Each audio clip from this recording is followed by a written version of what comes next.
buenas tardes. Bueno, antes de empezar quisiera agradecer por supuesto a la doctora Laura, al maestro Enrique, por el pequeño espacio acá que abrieron para poder venir a charlar con ustedes.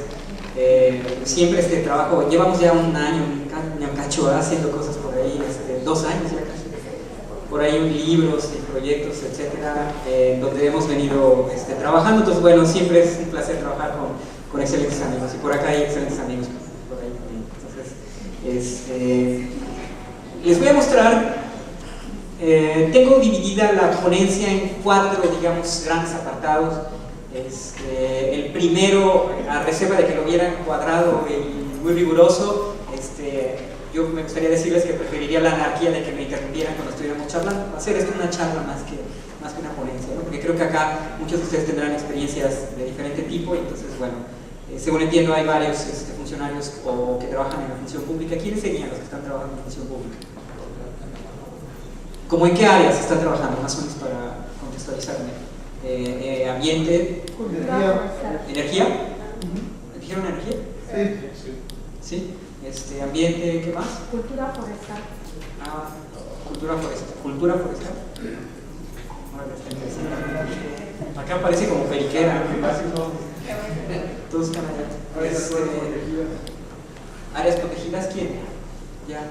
¿Alguien más? ¿Los de acá decían función pública también? Economía verde. Wow. Ok. Entonces por ahí vamos a poder charlar, ¿no? Bueno. Fíjense que una parte por ahí, a mí me tocó trabajar por ahí en la función pública en algún momento, ¿no? En el Distrito Federal, hace un sexenio, un trienio, ¿no? En la delegación de Coyoacán, fui el director de desarrollo urbano. Entonces, algo podríamos charlar de este asunto de la función pública. Bueno, entonces yo decía que vamos a tener 4 grandes apartados. El primero, que es un poco el contexto de cuál es mi interés de esta charla. Si lo ven así cuadrado y riguroso, más bien es para medio espantarlos, ¿no? Pero me gustaría que sí pudiéramos charlar en lugar de verlo tan riguroso. Entonces, en cuanto salga la duda, por favor lo charlamos y vemos cómo sacamos las cosas.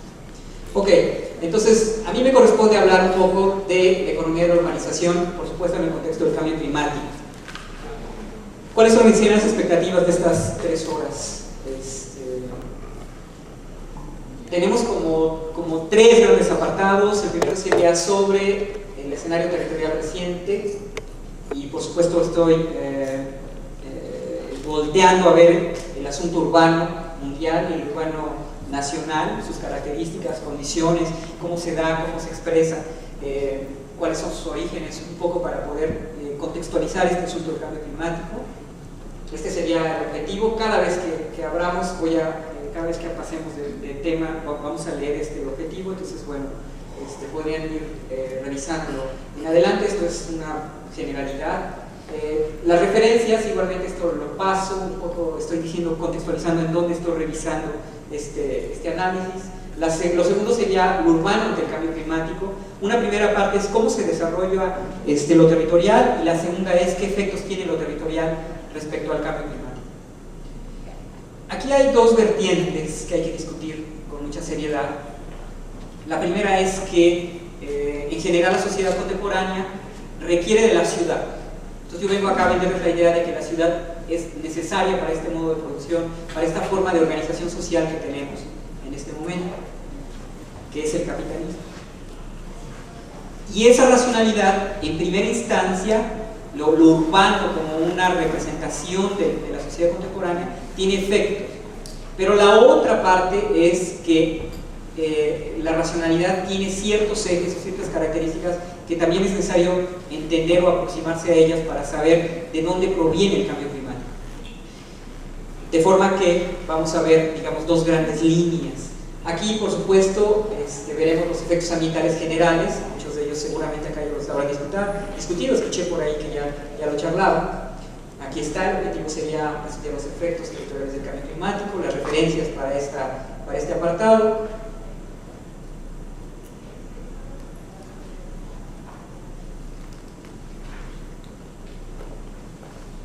Y el tercero sería, acá es omisión mía, el tercero sería principios del aprovechamiento urbano regional, un poco hacia las políticas urbanas que se están asumiendo a nivel global y nosotros cómo las estamos asumiendo localmente. Esto es interesante para los que están en la función pública, para los que no, seguramente también en términos de ver cómo es que se contextualizan estas condiciones en las que nos estamos desarrollando en este momento. Vamos a ver las políticas, los consensos, que un poco las políticas responden a estos consensos, la adaptación que nosotros hemos hecho y las contradicciones que se generan por una adaptación mal hecha, ¿no?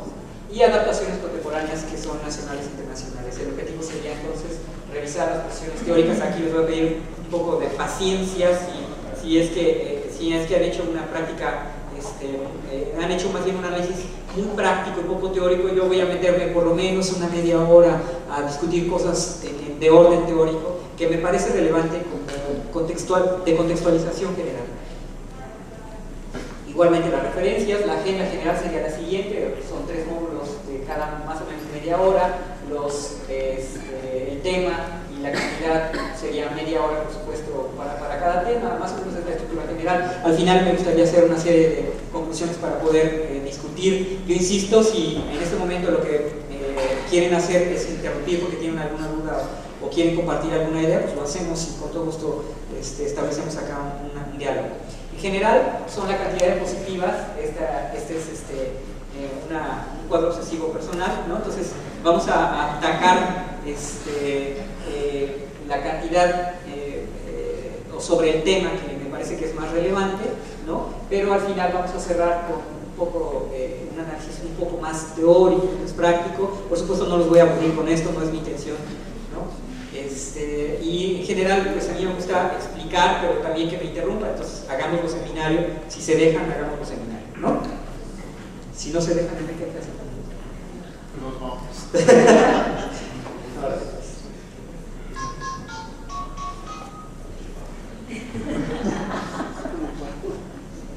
Ok. Entonces, bueno, la dinámica es esta. Explico en el momento en el que hay una duda o una contradicción que les parece relevante subrayar, la charlamos, ¿de acuerdo? ¿Sí? ¿O ya están trabajando? Sí. Si ya están trabajando, pues No, echamos sí. rápido, ¿no? Así puede ser así de. ¿Ya? ¿No? Ok, bueno.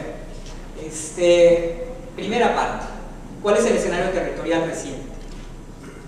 Acá habría que plantear una serie de preguntas guía, ¿no?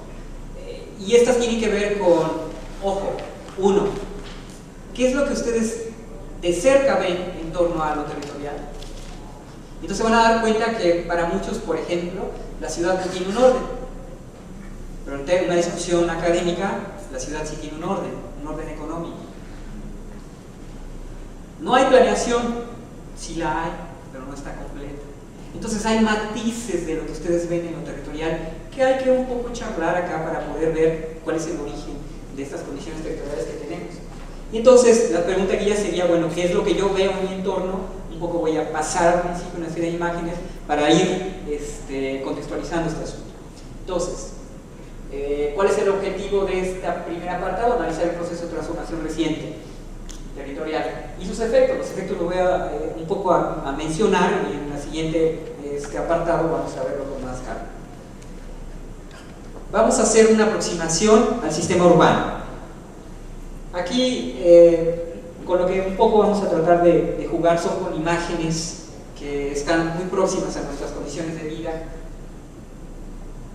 Y a esto le llamé una definición visual, ¿no?, de Latinoamérica. Un poco, sí hay una similitud entre las ciudades latinoamericanas en el desarrollo urbano subdesarrollado. Hay una suerte de circunstancias afines, ¿no?, que acá vamos a mencionar. Por supuesto hay circunstancias subdesarrolladas en un extremo, ¿no? Nosotros estamos, digamos, subdesarrollados, pero no tanto como un centro histórico de cualquier ciudad africana, cualquier capital, en donde ahí están todas las funciones públicas, pero también el centro histórico tiene un 40% de pavimentación y un 30% de agua potable. Ese asunto nosotros lo hemos superado relativamente, ¿no? Sin embargo, eso no significa que seamos desarrollados, también somos subdesarrollados. Entonces, ¿cuáles serían las visiones? En primera instancia, la ciudad es una aglomeración articulada. ¿Qué es esto? Bueno, pues es un conjunto de actividades que tienen interrelación entre ellas. Se habla de ciertas condiciones que permiten que esta aglomeración se dé. Hay actividad económica que es productiva y hay una serie de condiciones de consumo que prácticamente todos formamos parte de ella. Y por supuesto una circulación, dependemos mucho de la circulación. Estos tres grandes elementos son los que determinan un entorno urbano. Y acá las imágenes, ¿no? Es una gran aglomeración que seguramente tiene una gran cantidad de actividades de diferente tipo. Río de Janeiro, ¿no? Igualmente Río de Janeiro, ¿no? Un poco acá hay que quedarse con la imagen de lo que es una gran aglomeración. Esto es lo que quiero compartir, ¿no? Santiago de Chile, ¿no? Igualmente una concentración, una actividad que seguramente es comercial y alrededor que es habitacional. Un poco este es el contexto urbanístico en el que estamos habitando. Igualmente Santiago, ¿no? Un poco acá hay que ver cómo, vean, acá hay una alta densidad y acá una baja densidad, por lo tanto es una extensión, una gran extensión territorial. Es lo que nosotros estamos reproduciendo como países subdesarrollados. Cuba, en una condición diferente, pero que también habla de una gran aglomeración, probablemente con características económicas un tanto diferentes en algunos sentidos, sin embargo también es una gran aglomeración. ¿Qué es lo que concentra? Entonces, en adelante vamos a ver esta parte que está aquí, a la que con regularidad los medios llaman el desorden urbano, ¿no? Hay unas discusiones bien interesantes que hablan de que esto es un orden económico, porque aquí vive la gente que trabaja acá, ¿no? Entonces, para que se dé ese que se llama desorden por ignorancia, debe haber una gran cantidad de población que se ocupa de laborar en las partes centrales de las ciudades. Para el caso del distrito, por ejemplo, está bien estudiado que existen tiempos de traslado que van de 2 a 6 horas, ¿no?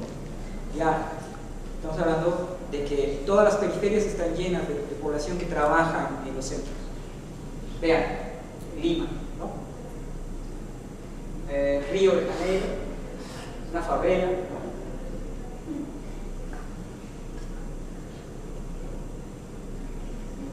Igualmente Lima.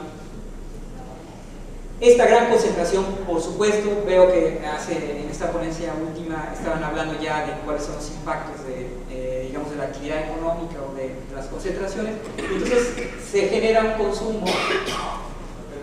consumo de recursos y contamina esa aglomeración. Cuando ustedes concentran, si acá llenáramos el auditorio con otras gentes, empezaría a haber competencia por el oxígeno, ¿cierto? Y que todos tuvieran una computadora prendida conectada a la corriente, seguramente teníamos problemas severos de la provisión de energía. Significa que se da un gran consumo porque hay una gran concentración. La contaminación, Santiago, que es una de las más contaminadas junto con el distrito en Latinoamérica, Sao Paulo, la basura, está un cartonero, ¿no? En Buenos Aires, que dicho sea de paso, allá les pagan por recoger la basura. Entonces, acá tienen un carro estacionado, separan la basura aquí mismo, sin tirar y sin expandirla, ¿no? Las clasifican y se la llevan ya clasificadas. Y el Estado les paga por hacer esa actividad. Bueno, pobreza, ¿no? Aquí eran 4 grados centígrados. 4 grados centígrados. Entonces, bueno, imagínense frío, bueno, espantoso. Sus tenis están acá, pues, obvias razones, podían desaparecer, ¿no? Pero bueno, imagínense mucho frío, ¿no? Santiago, igualmente aquí eran 3 o 4 grados. Por ahí en Santiago ustedes pueden ver casas de colchones, ¿no? Entonces van caminando por el centro y ven una casa hecha de colchones así, y se protegen del frío. Genial. Y esta parte de violencia, que como en Perú quieren mucho al gobierno, pues entonces ponen tanques ahí afuera, ¿no? Para que la gente que quiere pasar a saludar al presidente lo haga con mucho gusto, ¿no? Ustedes ponen la cámara así en la entrada y entonces le dicen, te voy a disparar, ¿no? Sí, es ahí. De ese tamaño está la inconformidad en nuestros gobiernos. Luego, por supuesto existe una ocupación del sector agrícola y forestal. Esto creo que es bastante comprensible. Toda esta parte que eventualmente fue bosque o selva y que pasa a ser sector agrícola, es la que se ocupa dada la expansión urbana, Costa Rica. Igualmente Costa Rica. Entonces, bueno, se da San José. Entonces, se da un crecimiento urbano sobre áreas agrícolas y resulta curioso, se da una gran concentración, hay una gran demanda de insumos o recursos alimenticios que se van reduciendo porque el espacio que se ocupaba para ellos se va reduciendo. Entonces, bueno, hay una gran contradicción en las expansiones urbanas. Perdón, Lima, igualmente. Acá, esto era bosque. Esto es una barriada, como le llaman allá, ¿no? Porque para nosotros es una colonia popular, un asentamiento irregular o una favela para los brasileños, es una barriada. Y bueno, funciona con desequilibrios. Esta es una parte interesante de nuestra, algo que se le tiene mucho miedo a charlar, ¿no? Entonces, para que funcione la ciudad tiene que haber desequilibrios. ¿Cuáles son los desequilibrios? Tiene que haber una gran cantidad de mano de obra, no toda ocupada. Y entonces esa desocupación lleva a problemas como los de violencia que vivimos. Entonces el problema de la violencia es un problema de origen económico, ¿no? Por más que se le da vueltas y vueltas al asunto de policía, gastar en mandos únicos y pendejadas de ese tipo, no se va al origen de eso, ¿no? Entonces, pobreza. Vean, La Habana, lo que se llama el escuadrón, ¿no? En sus colonias seguramente hay un escuadrón.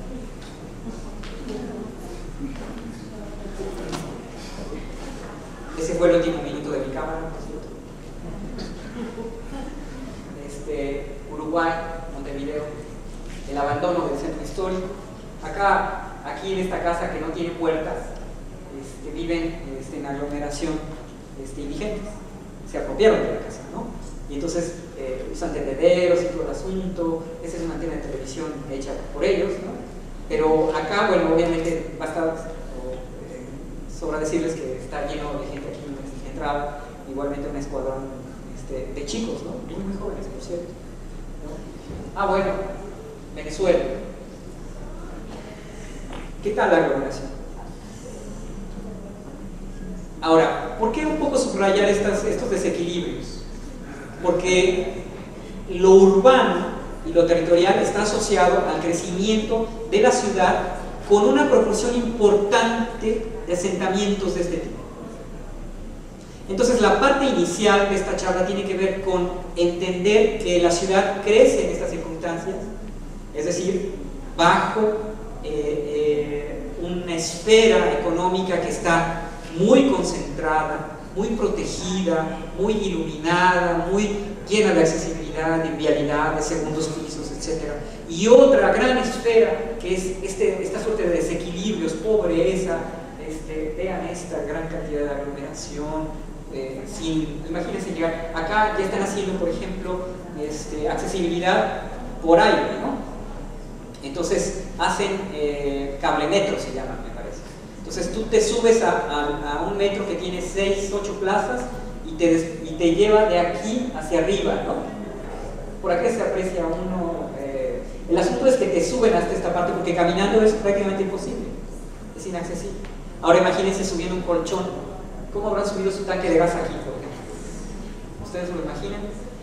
¿O cómo subieron su televisión de plasma de 29.000 pulgadas? Pues esto, bueno, tiene una connotación importante en términos sociales, ¿no? Ahora sí, vamos a la descripción con números. La primera parte era la aproximación, la segunda es con números. ¿Cuál es la población total y las tasas de crecimiento observadas? Esto me parece que es 2013, perdón por la emisión, parece ser que sí. 7.000 millones de gentes, ¿no? En una tasa promedio de 1.1. Aquí el asunto es lo siguiente: las regiones más desarrolladas, 3.3 de crecimiento respecto a 2 de los menos adelantados. Esta es la clasificación que propone Naciones Unidas, ¿no? De acá, bueno, hay que subrayar lo siguiente: nosotros nos encontramos en 1,1 en promedio. Eso no significa que estemos creciendo poco, sino que el promedio está por abajo de la media mundial. Y cuando esto lo revisamos con detalle, existen una gran cantidad de municipios que están por arriba, muy por arriba del promedio mundial. Entonces es matizado, este es el promedio. ¿Sale? Bueno, la África 2.4, seguramente si revisamos un gran fragmento de esto sería para Asia. Ahora mismo que China está teniendo 10, 12 ciudades por arriba de 10 millones de gentes, es importante. Sí. Una pregunta, ¿cómo hace la distinción entre los menos desarrollados y los menos adelantados? Ok, la clasificación de Naciones Unidas utiliza 177 indicadores que en teoría clasifican o permiten clasificar si un país tiene una condición de desarrollo o no. Esta no es una propuesta mía, ¿no? Está tomada en Naciones Unidas. De hecho es el último informe de las ciudades, es el 2013. Entonces, ¿qué es lo que hacen? Con base en esos indicadores generan índices. Entonces estamos hablando de salud, educación, vivienda, ingreso, condiciones de vida, etcétera, y a partir de ahí dicen, mira, tú eres una población, México es una población que está con una calidad de vida alta o desarrollada, ¿no? Que esto lo vamos a ver en adelante con un cuadrito muy interesante. Naciones Unidas decía para el 2011 y 12 que México era un país desarrollado, ¿no? Y cuando se dieron cuenta que desarrollado era mucho para las condiciones que tenemos, 60 millones de gente en pobreza, le pusieron muy desarrollado y desarrollado para quitarnos. Estábamos a la par de Noruega y de Finlandia. Difícil de creer, pues, ¿no? Bueno, eso, difícil de creer, ¿no? Entonces, esos son los indicadores que se utilizan. No sé si contesté. Sí. Perdón, no, o sea, de esos, o no sé si de donde tomó la tabla venga como una definición puntual de la diferencia específica entre desarrollo y adelanto. Es que, bueno, yo nunca lo había visto separado, pero seguro viene en el reporte azul, no sé qué indicadores hagan esa diferencia. Sí, hacen un índice con una serie de características y a partir de ahí dicen, estos son desarrollados o menos adelantados. Esto tiene que ver con una forma de no decirnos pobres, ¿no? O sea, ¿qué es mejor, digamos, en esos dos términos? Estos más desarrollados, Europa, por supuesto, ¿no? No, sí, perdón, entre desarrollo y adelanto. Es que dice menos desarrollados y menos adelantados. Ok, si lo ponemos en términos de pásame la sal, esto es alto, medio y bajo. Ok. Es una clasificación. Y es la propuesta de Naciones Unidas. Al principio puse la referencia, si quieren en algún momentito la bajo para que la tomen, ¿no? Gracias. No hay de qué. Ok, el orden territorial. Y ahí es en donde vamos a charlar de este asunto. Era lo que les decía, de 2008 a 2009, para el Índice de Desarrollo Humano, elaborado por Naciones Unidas, hablaba de que México, aquí está, estábamos con un índice de desarrollo humano alto. Pero cuando ustedes ven alto, significa que estamos igual que Estados Unidos, o que el Reino Unido, o que Francia. Esto es incongruente cuando se revisan las condiciones mucho más específicas, ¿no? Y entonces lo que hizo fue pasarlo al siguiente año como muy alto y nosotros nos quedamos en alto, ¿no? Significa que no era consistente clasificar al país en una circunstancia favorable cuando en realidad no lo está. Un poco lo planteo, vean la diferencia del Producto Interno Bruto de Estados Unidos para ese año respecto al nuestro. No solo ese, sino el per cápita, ¿no? Estamos hablando de 2 o 3 veces más el per cápita. Por supuesto, imagínense, si clasifican o ponen en un promedio el ingreso de Slim respecto al del jornalero de Zacatepec que gana 5 pesos diarios, pues evidentemente nuestro promedio se va a elevar por la ponderación que tiene Slim respecto al total. Entonces, en nuestro país existen 4 municipios que tienen un promedio pues por arriba de la media mundial, pero resulta que son Benito Juárez, Coyoacán, San Pedro Garza García, ¿no? Y alguno otro que no recuerdo, también debe ser del distrito. Y estos, en la clasificación, ponderan a todos los demás. Entonces, Metlatono, que tiene 200 pesos, respecto a 45,000 pesos en Benito Juárez o en Coyoacán, pues eso es una diferencia que no se puede soslayar. Crecimiento urbano. No hay una sola área que no sea afectada por el crecimiento urbano directa o indirectamente. Entonces, se da el crecimiento urbano y el agua, por ejemplo, que se lleva al Distrito Federal, el 30% se lleva del Cutzamara. ¿Estamos de acuerdo? Y entonces eso significa que está afectando a una localidad o a una población, a un sector social que está a 100 kilómetros de ese sitio. Por lo tanto, la ciudad que en su origen está tan lejos, está teniendo algo que se llama extraterritorialidad. Y la extraterritorialidad es una de las características y condiciones de lo urbanístico en este momento. Entonces, hablemos de agua, pero ¿qué pasa con el aire, la contaminación? O con la basura, ¿no? Los 7 pisos y el Estadio Azteca que llena el Gordo de Xochiaca diario, el distrito, ¿no? Por ejemplo, y que ya no aguanta 2 pisos más. Esto significa que estamos generando condiciones no en el entorno en el que estamos, sino fuera de ese entorno. Ahora eso se escurre, se generan exiliados, eso se lleva a otro lado, se contamina el agua y hay una serie de esto en términos científicos se llama deseconomías, ¿no?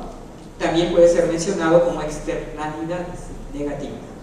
Esta parte, bueno, es el término dominguero, pero significa que hay efectos o impactos fuera del territorio de la ciudad. Ahora bien, lo que yo decía es que crece la ciudad y una proporción importante de ese crecimiento urbano corresponde a asentamientos precarios como los que vimos recién.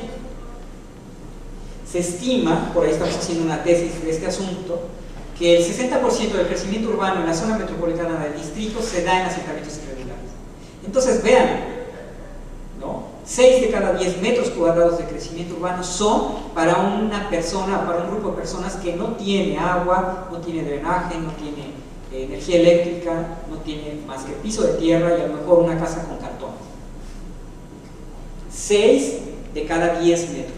Eso significa que estamos creciendo subdesarrolladamente, si comparten la idea conmigo. Entonces, esto está por una clasificación similar a las anteriores, se habla de Latinoamérica. Aquí un poco esto habla en miles de personas que se suman al urbano en términos de precariedad. Vean, 100.000 de 500.000 que se incrementa la población. Estamos diciendo que 1 de cada 5 habitantes se va a esas condiciones. Para Cuernavaca serían las barrancas, la periferia, zonas federales, etc., ¿no?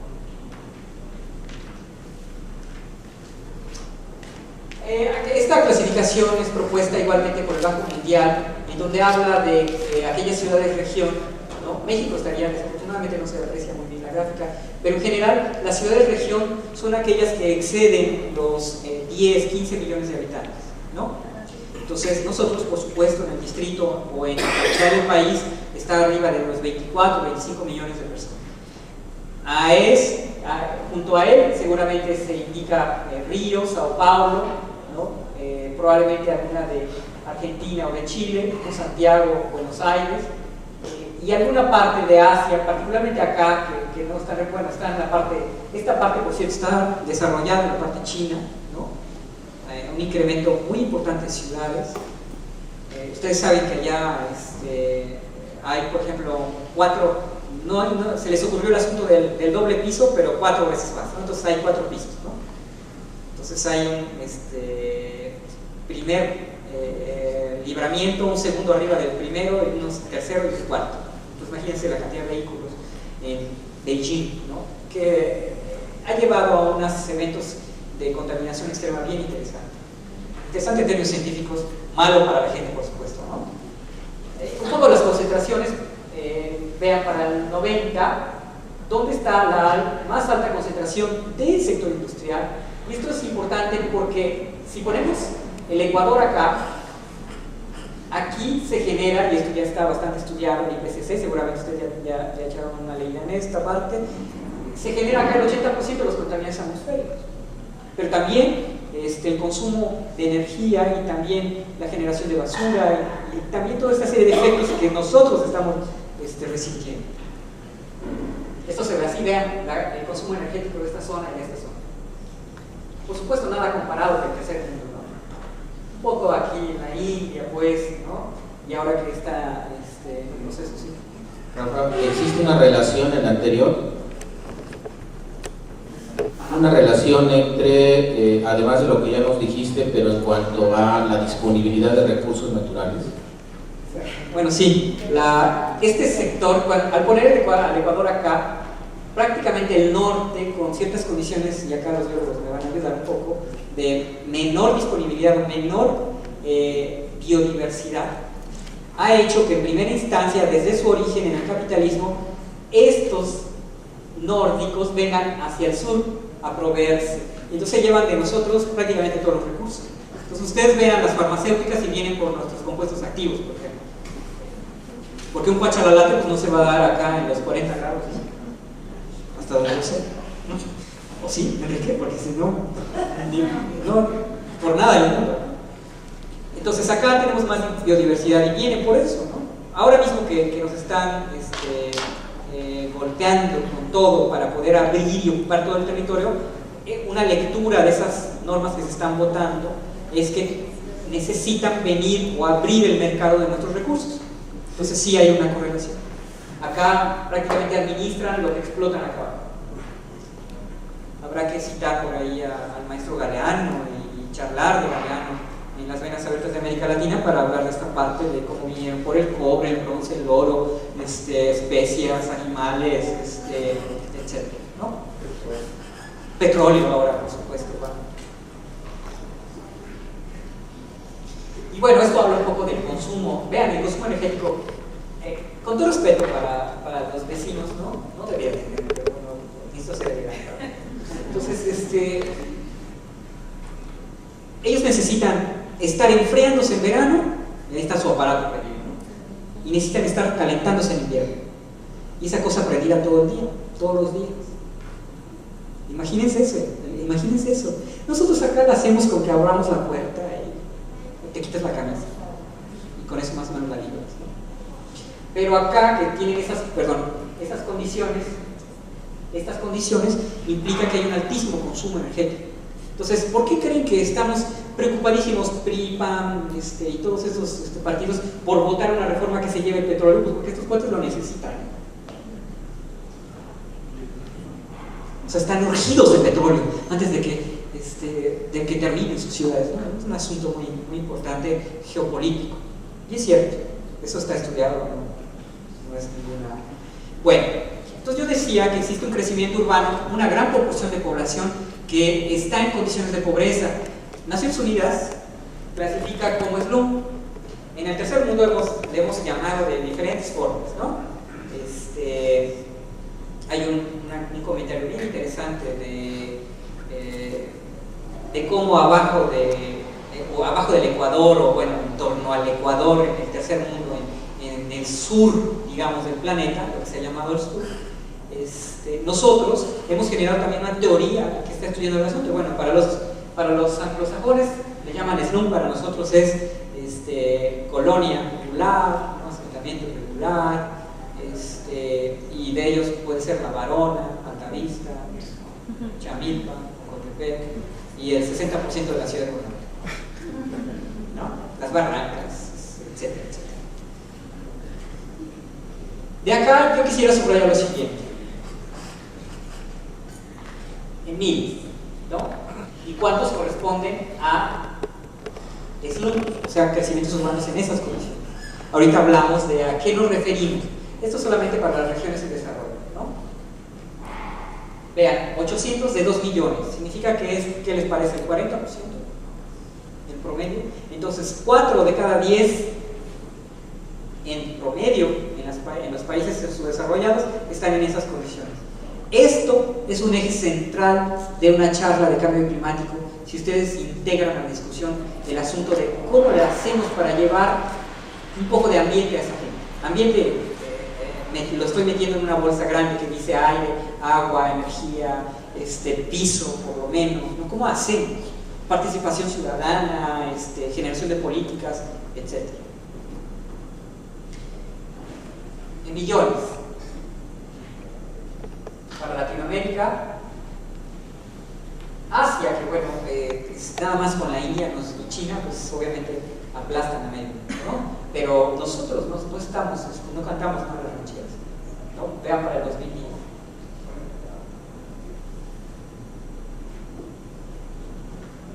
Ok, estos números que estaban representados en la gráfica anterior, tal vez no me quedo acá. Habitando en slum. Esta parte nos debe preocupar mucho. Esto nos debe preocupar mucho.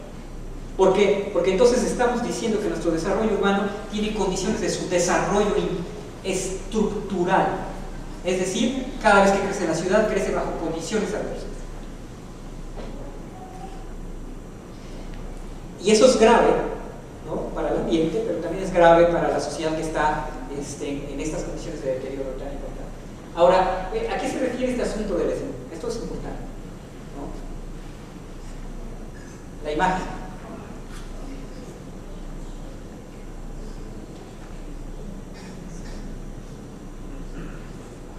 Bueno, olvídense del gas. Aquí, algún accidente que requiera atención médica, ¿cómo sale de aquí?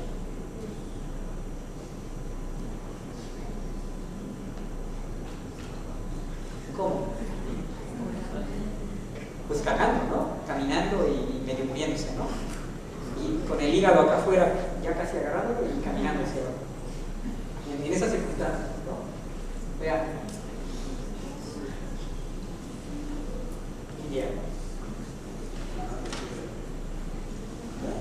Estos que son llamados palafitos, ¿no? Imagínense la interacción que se tiene con la comida o el estar respirando, ¿no?, o entrando en contacto con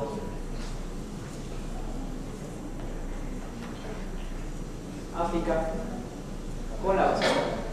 Ahora, ustedes saben, un gran fragmento de los desechos que se generan en las ciudades también se toman y se llevan. Y hubo un momento en el que, por ahí cuando se genera la LEGEPA en México, la primera ley que tenía algo que ver con el ambiente, lo que en teoría habla del ambiente, los países subdesarrollados se estaban volviendo el tiradero de los países desarrollados, ¿no?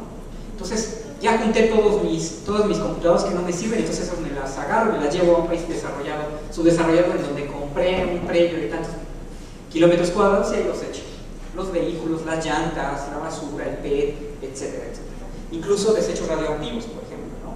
Nosotros teníamos varios sitios de desechos radioactivos que venían de otras zonas. ¿Perdón? Clavicidas, claro. Hay una circunstancia interesantísima en torno a esto, ¿no? Vean. Bueno, esto, si bajamos aquí a Chamilpa, unos 100, 200 metros, vamos a encontrar. No necesitamos irnos hasta la India o África. Aquí hay que unos caminos sería un ejercicio padre, ¿no? Sí, que de este lado así, el agua de color gris, café, azul, negro, ¿no? Y un pate que se echa su clavado, ¿no? Y cualquier barranca desde acá. ¿No? Querían preguntar. ¿Se está comiendo el micrófono? Es cierto. Okay. Pero cuando ustedes revisan parte del desarrollo inmobiliario del país, y a mí me tocó hacer la revisión de todos los estados, ¿no?, a raíz de la revisión del programa Mi Casita, que era el que aplicábamos, no me acuerdo si es el anterior, te das cuenta que los desarrollos inmobiliarios de 15, 30 mil casas no tienen salida de drenaje, por supuesto, o entre otras cosas, difícilmente tienen agua, ¿no? Y entonces estamos haciendo como, o en Xochitepec, vayamos a Xochitepec, que es como un ejemplo de, no sé, alguna gran cantidad de casas, en donde se encuentra precisamente este asunto del que estás hablando, ¿no? ¿Dónde se deposita la basura? ¿Dónde va el agua? ¿De dónde se saca el agua? ¿No? Las condiciones de vida son relevantes y encontramos que son estas casas que son ampliables, ¿no? Y son 35 metros cuadrados a 45 y a 55. Estamos hablando de casas que no tienen las condiciones mínimas. Ese es un slum fabricado, ¿no? Lo que sucede es que existe una altísima concentración de actividad económica con administradores, con trabajadores mandos medios altos y una gran cantidad de población asentada que sirve a este gran fragmento. Ahora, esto por ahí Saskia Sassen lo hace con una nitidez muy interesante, ¿no? Para los países subdesarrollados o países desarrollados en donde existe una alta inmigración latinoamericana. Y ahí yo quisiera subrayar en este paréntesis que al final voy a tratar de meterme en este asunto explicarlo, ¿no? Ahorita los estoy poniendo preocupados y al final les voy a dar la explicación, o al menos esa es mi intención, ¿no? Ok, entonces seguimos con estas imágenes. El drenaje, ¿no? Lo que hablábamos hace rato, la falta de servicios, ¿no? Y se parece un asentamiento sobre un sitio de disposición, ¿no? Sí, claro, sí.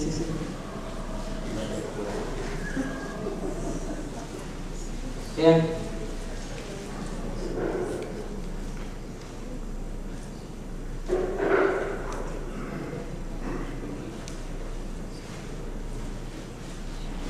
Acá nada más pensar a dónde se dispone el agua, pero no hay que ser, ¿no?, inteligente, seguramente esto viene hacia acá. Y acá deben lavar, y deben tomar, y deben absolutamente todo, ¿no? No sé exactamente qué ciudad, debe ser africana, si mal no recuerdo. No recuerdo exactamente.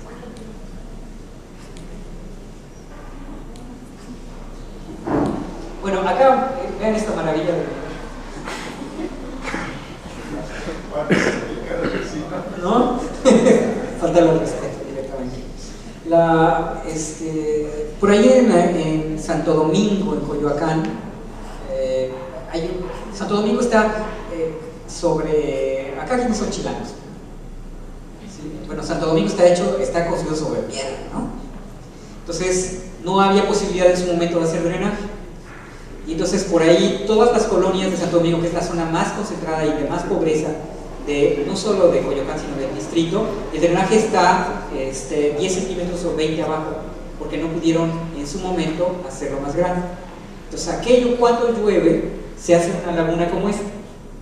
Y a mí me tocó tratar con la gente que vive aquí. Entonces, ¿qué es lo que hicieron? Digo, los mexicanos somos una pieza de genialidad, ¿no? Perdón por la analogía, pero cuando caiga la bomba atómica, cucarachas y mexicanos vamos a sobrevivir, ¿no? Entonces, aquí hicieron unos pasos. Entonces, tú entras a la calle y están pisadas para poder salir cuando llueva y cuando esto se ponga así. Ya aprendieron a vivir con el problema. Entonces, yo acá voy un poco a lo siguiente, a que a veces la gente tiene la solución, y esa solución de pasos, esa es la solución. Ya deja que si el drenaje y que si, con que más o menos la libren, con eso pueden ir sobreviviendo. Ahora no digo, ojo, no digo que no debiera darse ese drenaje, digo que hay que sobrevivir a las circunstancias. Bueno, ya sabes. Por ahí en un congreso en donde tuvimos la oportunidad de charlar con urbanistas europeos, cuando vieron esto a la salida de distrito hacia Querétaro o Puebla, no podían creer el asunto del urbanismo salvaje. Decían, es que no sabemos a qué se refiere el urbanismo salvaje, ¿no? Y cuando lo vieron, la madre, ¿eso existe? Pues sí existe. Yo estoy maravillado ahí de cómo llegan los servicios, o sea, maravillado. Porque acá le echo un grito al del gas que anda por acá y el del gas corre acá con 30 kilos y lo deja. O él baja, dependiendo de la circunstancia. Ok, en definición, el slum tiene que ver con 5 factores. No son todos, sino es lo que propone Naciones Unidas. Nosotros discutimos esto en términos de otras cosas más, ¿no? Le podemos agregar cultura, le podemos agregar tradición, le podemos agregar sabiduría popular, organización, le podemos agregar una gran cantidad de indicadores. Pero en general se considera que un slum es aquel que tiene al menos uno de estos 5 indicadores. Problemas de agua, drenaje, propiedad, frágiles o perecederos y algún nivel de hacinamiento. Disculpe. Sí. Ahorita que aumenta la población, lo ideal que es contener a la población o dejar que se esparza hacia áreas naturales. Esa es una pregunta de tesis doctoral, pero siempre hay una pregunta manchada. No. El asunto es el siguiente. Y traigo creo que una parte de políticas. Nosotros asumimos una política urbanística que tiene que ver con determinación de reservas territoriales. Lo que me estás diciendo es eso. Pero resulta que la pregunta clave es: ¿necesitamos reservas? ¿Nuestro crecimiento es tan intenso que necesitamos reservas? Y la respuesta es no. Entonces, no en todo el territorio. Si me preguntas por municipio, a lo mejor te digo en dónde sí y en dónde no. Por ejemplo, Jutepec, sí. Zapata, sí. Cuernavaca, no. Cuautla, sí. Tijuana, sí. Mexicali, sí. Y entonces depende de la circunstancia. ¿Por qué mencioné, por ejemplo, Mexicali? Porque hay una alta inmigración hacia el norte que pretende pasar y que se queda a trabajar eventualmente y se vuelve muerta de Juárez eventualmente, o se pasa si tiene éxito, y eso hace que se incremente la ciudad. En Jutepec, la zona industrial, y en Zapata, la zona industrial, ha traído o han generado que se tenga una de las mayores tasas de crecimiento. Por lo tanto, ahí se requiere crecer sobre áreas naturales. La respuesta es, incluso en esas circunstancias, no. Cuando tú revisas la constitución urbana de Brasil, ellos tienen una constitución urbana. Usted es brasileño y tiene derecho a la ciudad, ¿no? Nosotros acá no tenemos derecho, tenemos que pagar por los derechos, ¿no? Y lo pagamos fragmentado. Entonces, allá el Estado no permite que existan espacios sin utilizar. Por lo tanto, si yo tengo predios inutilizados, esos tienen que volverse una construcción. Y tú revisas Cuernavaca y vas a encontrar N cantidad de espacio abierto. ¿Por qué? Porque la política urbana lo que ha dicho es: necesitamos reserva de crecimiento, estamos adoptando una política que no corresponde a nuestras circunstancias. Por lo tanto, ¿se requiere crecer sobre áreas naturales? Claro que no. ¿Sobre áreas agrícolas? Claro que no. Tenemos que cambiar las densidades de alguna forma, ¿no? Sí, en este caso el gobierno tendría que manejar adecuadamente el crecimiento poblacional y sí, aquí en paréntesis, nosotros no tenemos una tasa de crecimiento en donde debamos preocuparnos por la necesidad de espacio en Cuernavaca, ¿no? Pero si vamos a Emiliano Zapata, ahí la tasa de crecimiento está matizada por la migración, no por los nacimientos. Ustedes saben, la tasa de crecimiento está asociada a quién se va, quién llega, quién se muere y quién nace, ¿no? Ya se las dije así en términos personales, ¿no? Entonces, inmigración, emigración, nacimiento y mortalidad. Entonces, nosotros no tenemos una tasa de crecimiento tan intensa que requiere espacio. Lo que se requiere es readministrar el espacio. Esto yo ya lo discutí con los de desarrollo urbano 57,000 veces, ¿no? Pero no agarran nada. Entonces, bueno, el asunto es no se requiere en tanto no tengas una condición que lo requiera, ¿me explico? Entonces hay que ver en dónde sí se requiere. Pero ¿qué es lo que hizo el Estado mexicano? Dictó como norma general que se haga reserva de crecimiento. Entonces todos están preocupados por un programa de desarrollo urbano en centro de población que me dé N cantidad de hectáreas de reserva de crecimiento. Y eso no es válido, para Cuernavaca no. ¿Qué es lo que están haciendo? Reservas, pero para el desarrollo inmobiliario.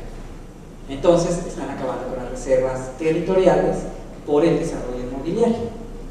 ¿Me explico? Están matizados hacia lo económico. Exactamente, hay intereses. Y hay dos factores y uno que se sale de la charla. La primera es falta de profesionalización, ¿no? Entonces, el urbanista que dictó ahí es arquitecto, no es urbanista, ¿no? Entonces, en el distrito, tú quieres hacer un programa de desarrollo urbano, requieres una maestría en desarrollo urbano mínimo para firmar, y tienes que ser perito en desarrollo urbano o DRO, y para ser DRO es arquitecto con un examen de 25,000 preguntas de normatividad, o sea, está profesionalizado el asunto, y acá no necesariamente.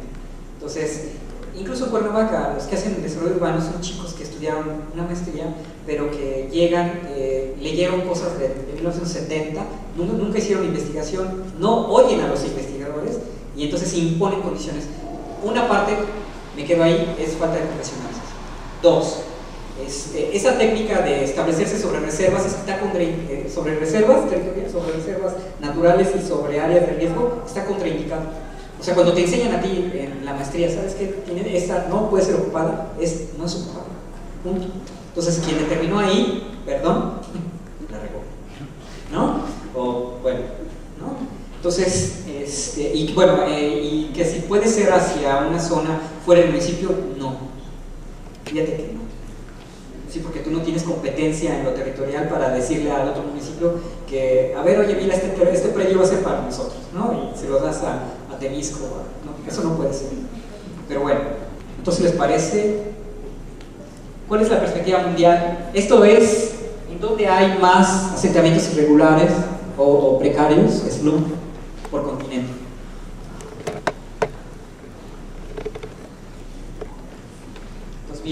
¿No?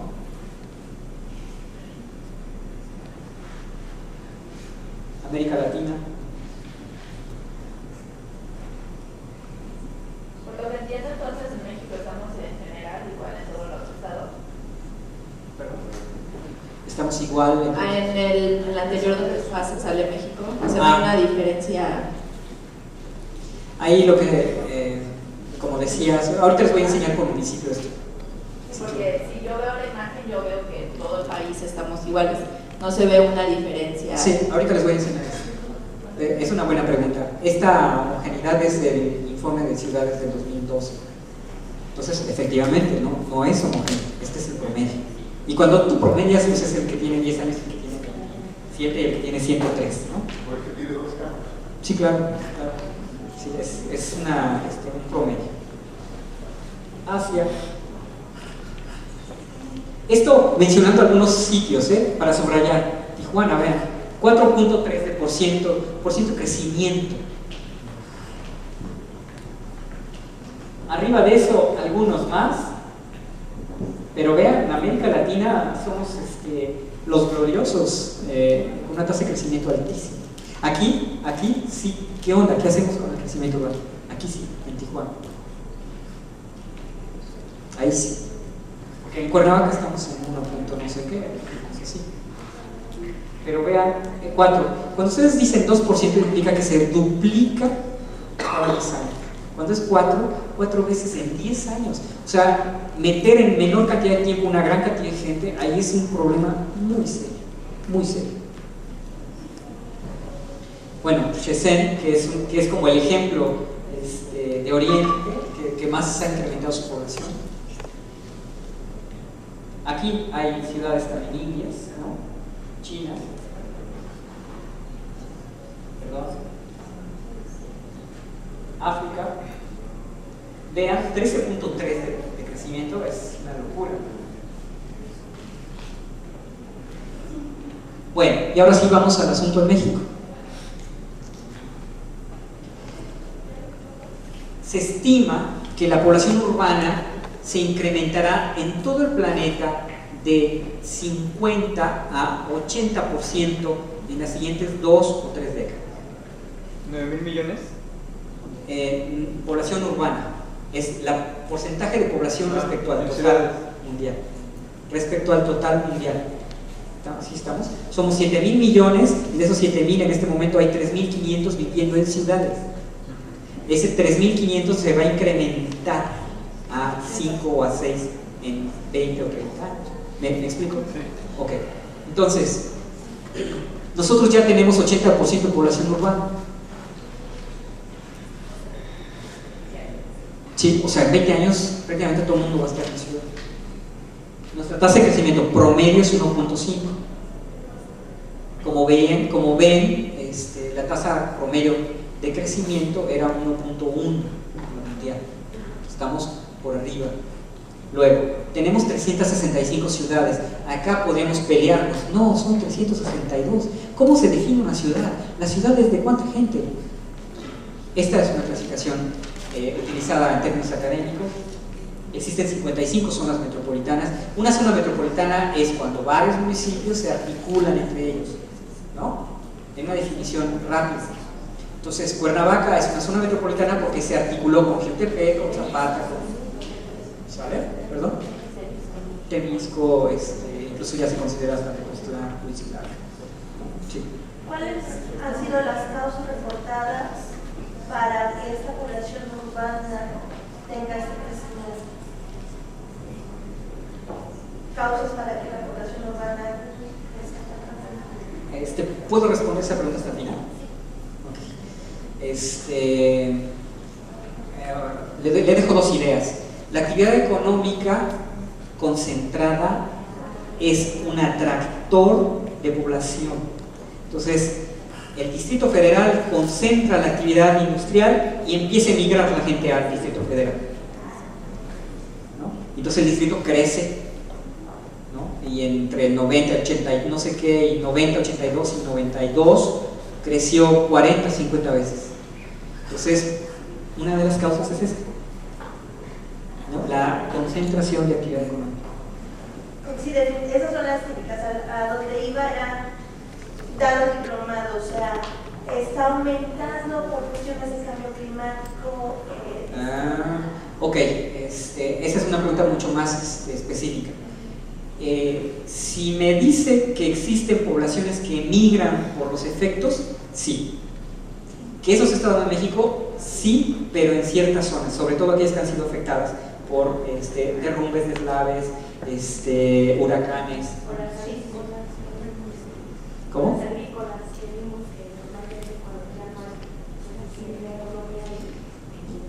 Sí, un poco el sector agrícola tiene la particularidad de que nuestro Estado no ha apoyado a las políticas agrícolas, entonces se desarticula el sector, ¿no? Y entonces la gente tiene mucho mayor beneficio buscando una condición en la ciudad, ¿no? Que al final se vuelve un pobre urbano. También lo vimos general, por ejemplo, pero las zonas más, por ejemplo, más del norte, que se da más que los cambios afectaban, era que se iban, emigraban. Sí, claro, Zacatecas, San Luis, no llueve y es una pérdida total de todo, ¿no?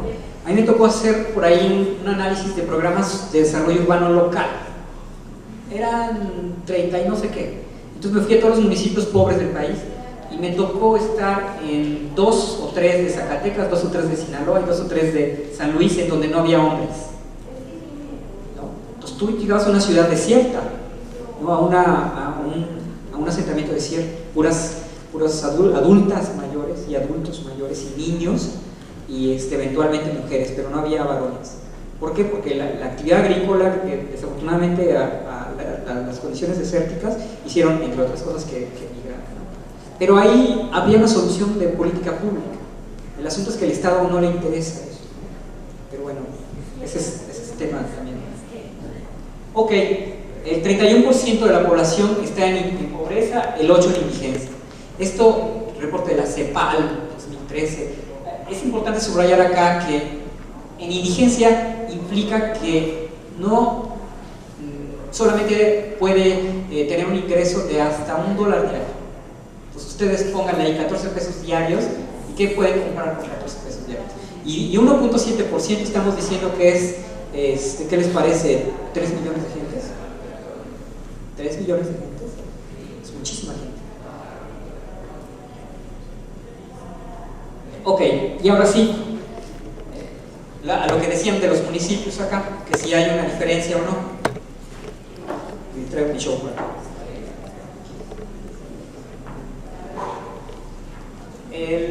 Estos son los municipios que están considerados urbanos o en proceso de metropolización.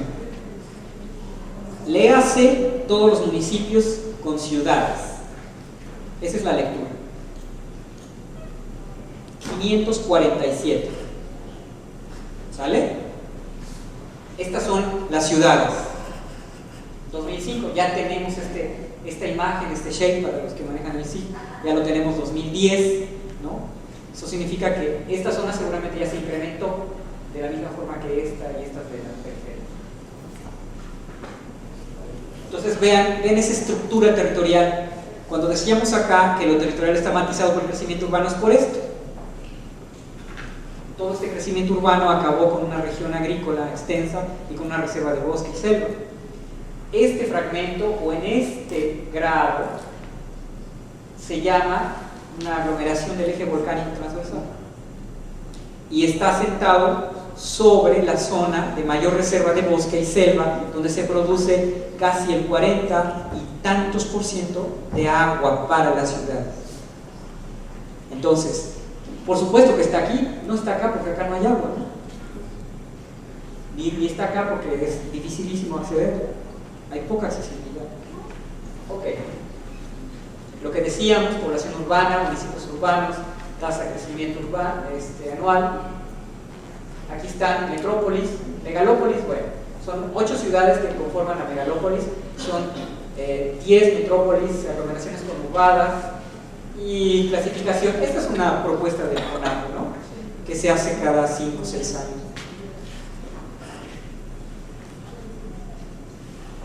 Las zonas metropolitanas y su tasa de crecimiento. Acá, vean, San Luis Potosí, ¿no? Digamos las más representativas.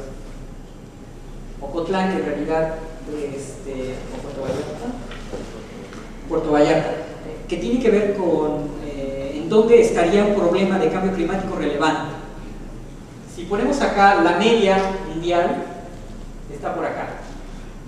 Vean, alrededor del 40% de las zonas metropolitanas están por arriba de la media mundial, por lo tanto, a mi juicio, debiera ser considerada como un sitio de análisis para adaptación al cambio climático.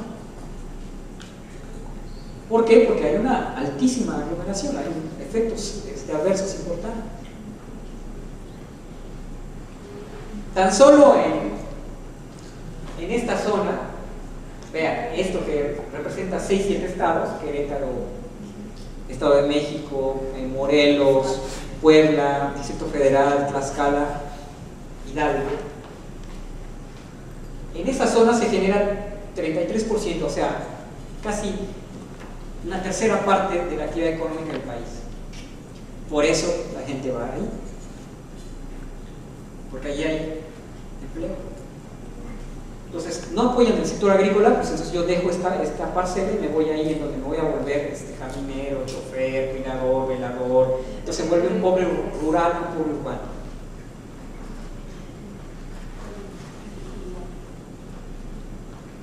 Acá viene una diferenciación interesante. Ojo, fíjense, la cantidad de población con una percepción de hasta 3 salarios mínimos es 21 veces mayor a aquella identificada con 10.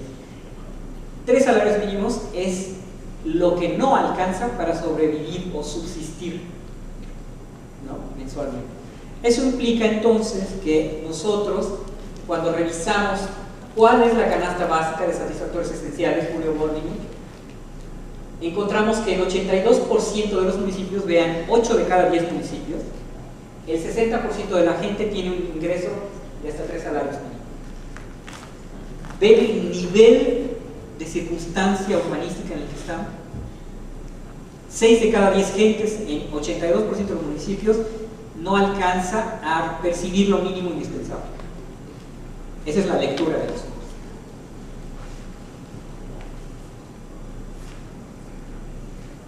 No me quedo acá. Esto sería lo interesante. Aquí está.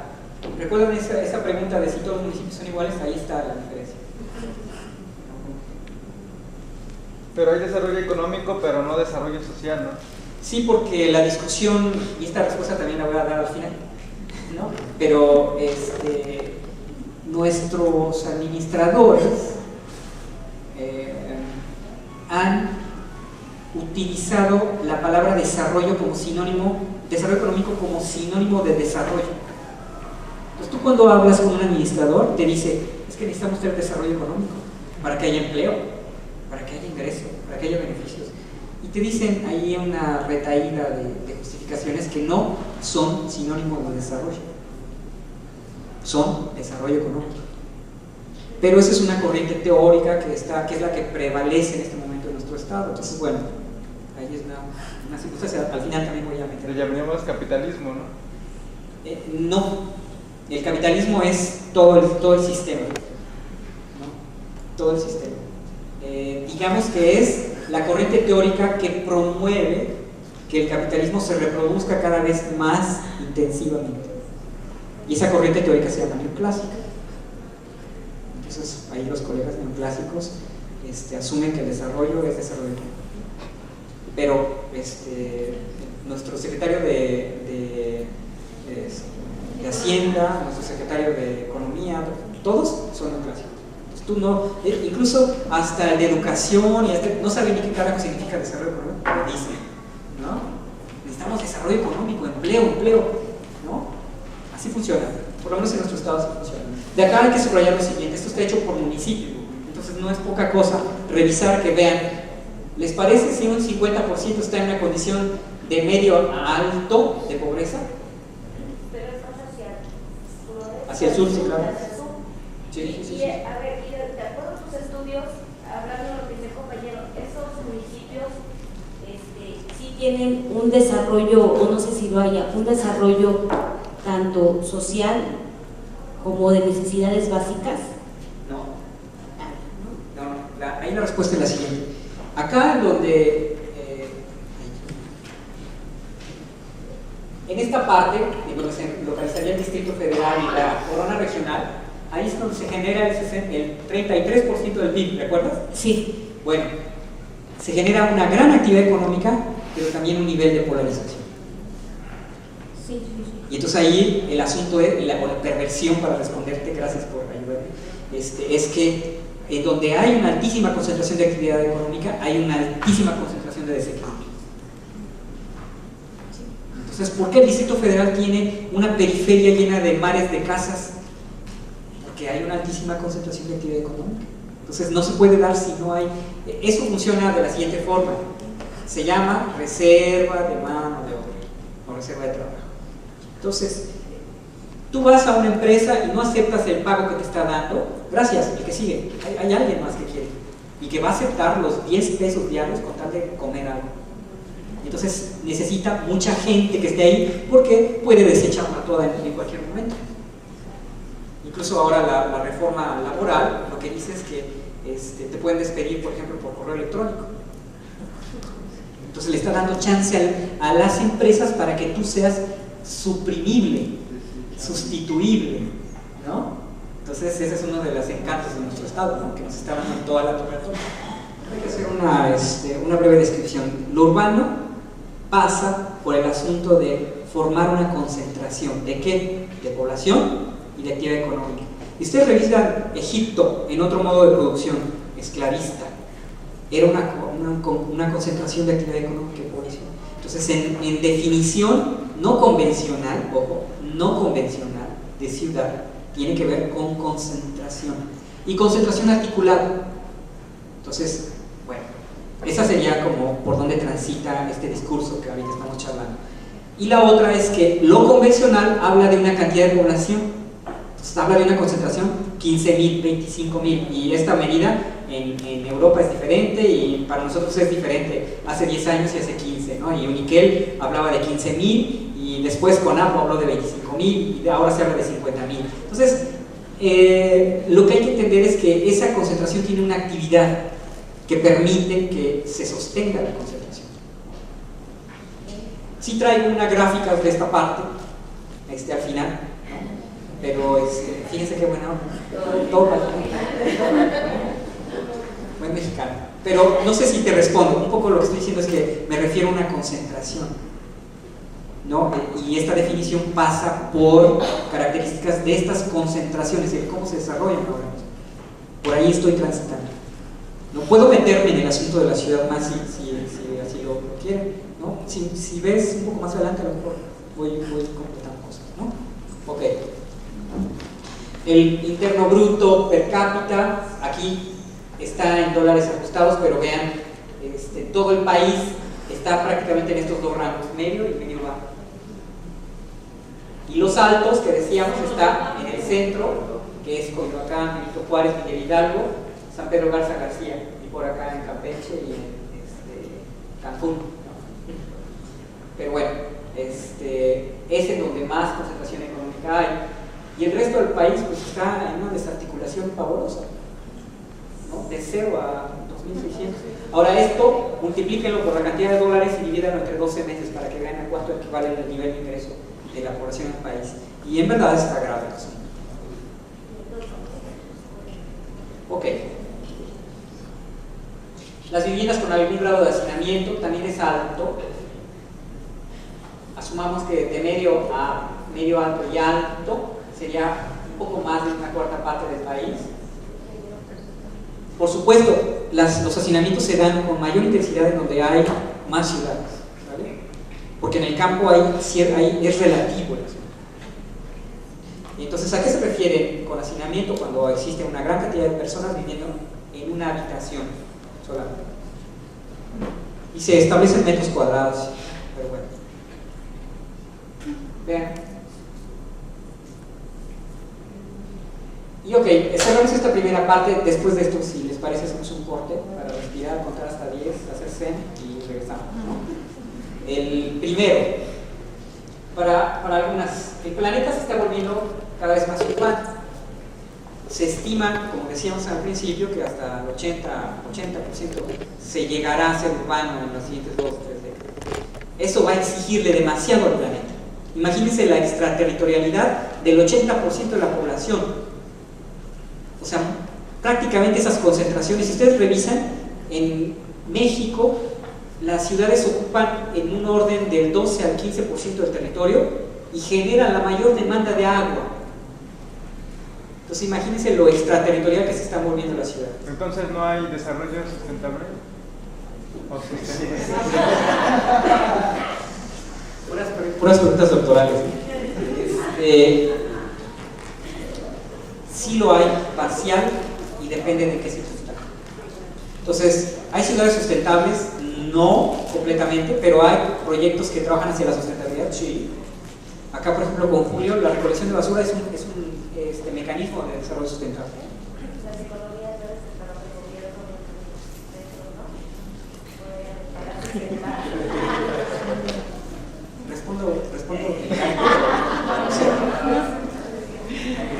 ¿Respondo elegante o grosero? Elegante. Es posible observar que algunas de las propuestas puedan proveer beneficios. Habla presidente. Sí. ¿Quieren la parte grosera? No. ¿A qué me meto? De por sí ya no me invitan, no me invitan. Una vez le dije eso a Garrigos y se cabronó mucho. Más de la mitad de la población vive en la ciudad, a nivel planeta. Se prevé que esta proporción se incrementará. México cuenta con 80% de población, aquí está una tasa por abajo de la media mundial. Para México, 3 ciudades de las más grandes mundialmente: Guadalajara, Tijuana y Ciudad Juárez. Fíjense, acá hay algo interesante. Guadalajara desplazó al Distrito Federal en contaminantes atmosféricos. Desplazó al Distrito Federal. Entonces ahora allá se están cayendo muertos por partículas sostenidas, ¿no? Charros, futbolistas y todo. Ok, el crecimiento urbano implica el incremento de una proporción de población habitando en slums. Eso es bien importante. Una de las características del desarrollo urbano es que crece con base en una polarización de este tipo, con muchísima pobreza. ¿Por qué? Por los desequilibrios económicos que decimos, ¿no? Y luego México registra poco avance económico a pesar de tener una proporción urbana mayor. Recuerden que pasamos una diapositiva por ahí donde decía, mira, eres muy urbano, eres muy desarrollado. Nosotros no aplicamos eso, ¿no? Como para ir cerrando. Entonces, si les parece así, sí. Si a nivel mundial, la población que se asienta en zonas urbanas va a aumentar a un 80%, hay una estimación de México cómo se prevé en los próximos 20 o 30 años. O sea, ahorita ya estamos Sí, en 80. en 80. O sea, aumentará a 90. Sí, hay algunas estimaciones por ahí del Colmex y de algunos investigadores de la UNAM que hablan del 90 y no sé qué por ciento, 92, 94. Entonces, sí, evidentemente el campo va a ser un sector desierto. Pero eso tiene un límite, en términos teóricos tiene un límite. Entonces, ¿qué es lo que va a pasar? Cuando la capacidad de carga del sistema, ustedes que están viendo el cambio climático, llega a su límite y el agua en la ciudad no exista, como ya sucede en muchas ciudades, esa ciudad se va a abandonar porque la gente va a buscar en donde sí haya condiciones de vida. O sea, el sistema lo va a expulsar. El Distrito Federal llegó a su capacidad de carga, y entonces ahorita está expulsando gente. Entonces ustedes se encuentran que tiene en las zonas centrales tasa de crecimiento de 0.06. Significa que la gente se está yendo en lugar de llegando, ¿no? Entonces por ahí, cuando manejen el asunto de crecimiento de población, manéjenlo con tiento. O sea, no todas las ciudades están creciendo, no todas tienen tasa de crecimiento entero, ¿no? La población crece, pero las ciudades, se puede decir que algunas disminuyen, ¿no? Sí, claro, porque la población se está yendo de la ciudad. ¿Qué es lo que pasa con el distrito? Está mandando la ciudad, población a Toluca, Cuernavaca, Querétaro, ¿no? Ahora mismo hay muchísima gente yendo a Querétaro diario, yendo diario. Yo eso lo hice, entonces, o a Puebla, ¿no? Entonces vas allá. Eso se llaman commuters, para los que quieran manejar términos domingueros, ¿no? Entonces es un cuate que va y viene, movimientos pendulares. Ajá. Nada más así como un comentario de que decían del crecimiento, de que en 20, 30 años cómo vamos a tener, y que mencionan que puede subir a 90 o 90 y tantos. Yo creo que también hay como que hay una incertidumbre, como comentas, a uno al ver que ya no es una ciudad en la que es posible vivir. Por ejemplo, yo creo que muchos le pensamos en si nos vamos o no a vivir al Distrito Federal, porque ya vemos los problemas del agua, del tráfico, el estrés, todo lo que se puede vivir ahí. Y al contrario, como mencionabas, del Distrito Federal se están viniendo hacia Cuernavaca. También otro punto, las ciudades muy pequeñas ya están creciendo más. Yo soy de la parte de Veracruz y se ven, no sé, ciudades que ya eran muy pequeñitas y que ya va a llegar algún súper, y que ya va a llegar a lo mejor una industria ahí a la ciudad, y como que ya va a ir creciendo y ya podemos ir viendo otras opciones y ya como que ir moviéndonos hacia otros puntos que no tengan este tipo de problemas, como el Distrito Federal, como Guadalajara, como Tijuana, Ciudad Juárez. Ahora otro punto me llama la atención de las ciudades que con tasa de crecimiento más grande, de lo que es Tijuana y Ciudad Juárez, como que tengo una noción de que puede ser por el movimiento migratorio que tenemos tanto de México como de los que vienen de Guatemala, Belice y toda esa zona que quieren pasar a Estados Unidos. Sí. Pero en la zona de Guadalajara, ¿alguna razón que ven en ese sentido? Se ha asentado con clústeres que se llaman, en términos de economía urbana, que son asentamientos de industria, y entonces está llegando muchísima gente. Incluso ahí hay problemas serios de contaminación por lo que están haciendo, ¿no? Desde textiles, electrónicos, etc. Entonces es un crecimiento industrial. Claro, sí. Ahí hay que leerlo así. Está asociado a la concentración de actividad económica, que en este caso fue industrial. Hay otras ciudades que están ofreciendo servicios que están creciendo por los servicios. Entonces hay como una diferenciación. Estos casos son particularmente industriales, ¿no? Okay. Y bueno, las ciudades, ya está muy estudiado el asunto. En este momento las ciudades que están percibiendo mayor cantidad de gente son las ciudades medias, ¿no? Se habla de una ciudad media entre 500 y 1 millón de habitantes. Toluca ya tiene 8 y tantos millones, ¿no? Pero toda la periferia de Toluca está incrementándose por la migración del distrito hacia Toluca. Cuernavaca, ya decía Querétaro, que está muy lejos del distrito, incluso Hidalgo, Pachuca, Puebla. Pues hay muchísima gente que va y viene diario, ¿no? Pero bueno, está funcionando. Si les parece, hacemos un corte y regresamos. Gracias. Es decir, esto ha sido reconocido ya como un problema mundial, y la respuesta es sí, y de alguna forma se ha consensado en torno a varios elementos. ¿Cuáles son ellos? Y entonces, primero, el último reporte del IPCC habla que la actividad humana efectivamente es la causante del cambio climático. Y entonces habla que este cambio climático tiene, entre otras consecuencias o circunstancias asociadas, el calentamiento, eventos naturales extremos, sequía, ¿no? Incremento o descenso de temperatura, de hielo, incremento del nivel del mar. Esto me parece que más o menos lo han estado charlando ya acá. El segundo, pérdida de la biodiversidad. Existe un deterioro ambiental, una pérdida de especies, un desplazamiento, desequilibrio energético, un desequilibrio de la autorregulación, un poco la cita a la que me refiero. Luego, falta de agua, creo que este es uno de los más importantes en términos de las concentraciones humanas. Y bueno, hay una pérdida de disponibilidad, contaminación, desincorporación del ciclo, incremento de los costos, vulnerabilidad urbana. Cuando hablamos de desincorporación del ciclo, nos referimos a que nosotros habíamos aprendido este asunto de que el agua tiene un ciclo y que por lo tanto existe un volumen, una cantidad, y esta no va a disminuir porque tiene un ciclo que le permite recuperarse. Sin embargo, cuando se mete o se incorpora a procesos industriales particularmente, se desincorpora debido a la contaminación. Muchas veces se regresa con contaminantes que son difíciles de extraer del agua. Es el reporte, ya hay otro reporte, el cuarto, sobre el agua, ¿no? Ya tiene más información al respecto. Luego, problemas de alimentación. Hay un problema serio en términos de la producción de alimentos. Para el caso mexicano, por ejemplo, en donde importamos el grano básico, nuestro grano básico, que es el maíz, ¿no? Sería el caso más significativo. Hay falta de agua para la producción, pérdida de especies alimenticias, variabilidad y volúmenes menores de alimentos. Este asunto es importante porque en la práctica el cambio climático está permeando las condiciones que sostienen la vida del humano, ¿no? Como especie. Entonces, cuando no tenemos la misma capacidad de alimentación, implica que va a haber un problema severo de salud en términos generales. Y bueno, todo lo que a ello compete. Luego, otras enfermedades asociadas a contaminación, morbilidad por agentes ambientales.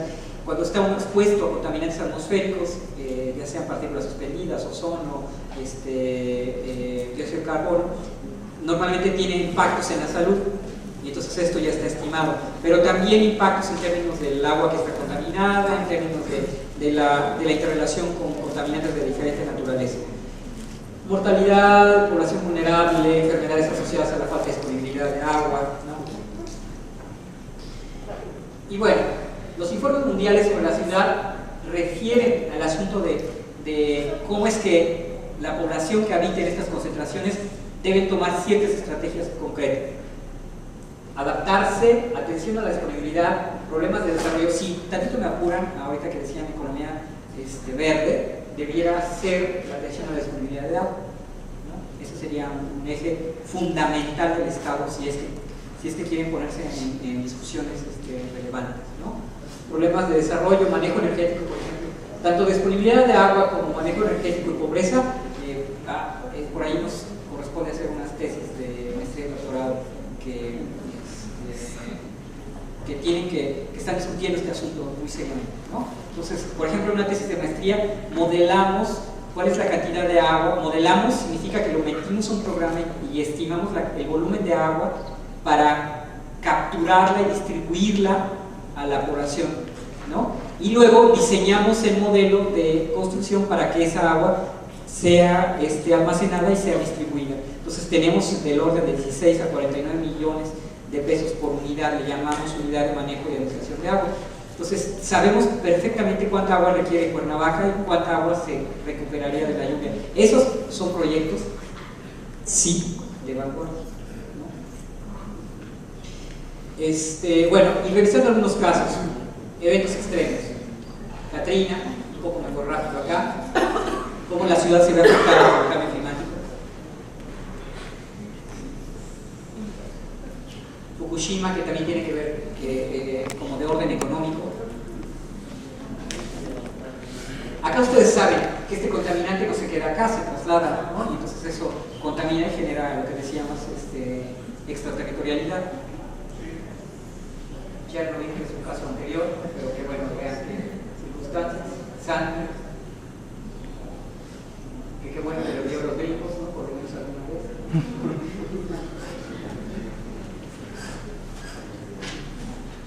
El metro clausurado durante un tiempo. Efectos de la racionalidad económica, contaminantes atmosféricos. Vean. ¿Cómo se llama eso? Inmersión térmica, ¿no? Vean qué es contaminante. Vean cómo está la contaminación. Carlos Fuentes habría dicho la región más transparente, ¿no? Por allá a los 40.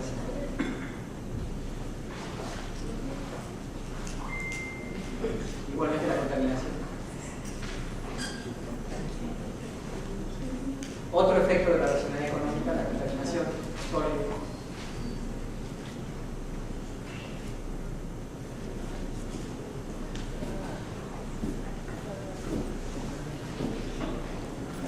Bueno, acá, vean, pérdidas materiales por inundación, que era un poco de Sandy y de Katrina, ¿no? Estas son recientes. ¿Qué pasa con todos los servicios urbanos aquí? Pues obviamente se colapsan. Estamos hablando de que hay pérdida en términos de energía, de agua, de drenaje, ¿no?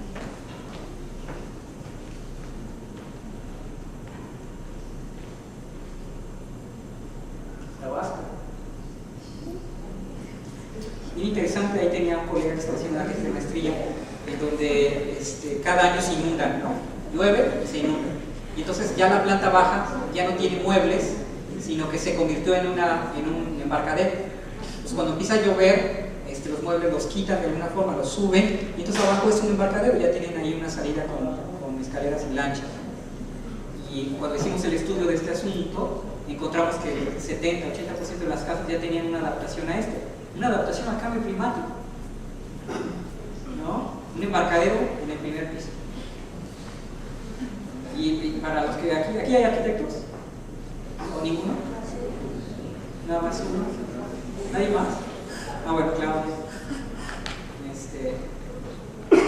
Bueno, no nos enseñaron a diseñar casas flotantes, ¿cierto? ¿No? Ahora ya o sí, aquí sí te enseñaron a hacer casas flotantes. Y ahora hay tecnología en donde las casas, particularmente para los países desarrollados, ¿no? Flotan cuando se inundan.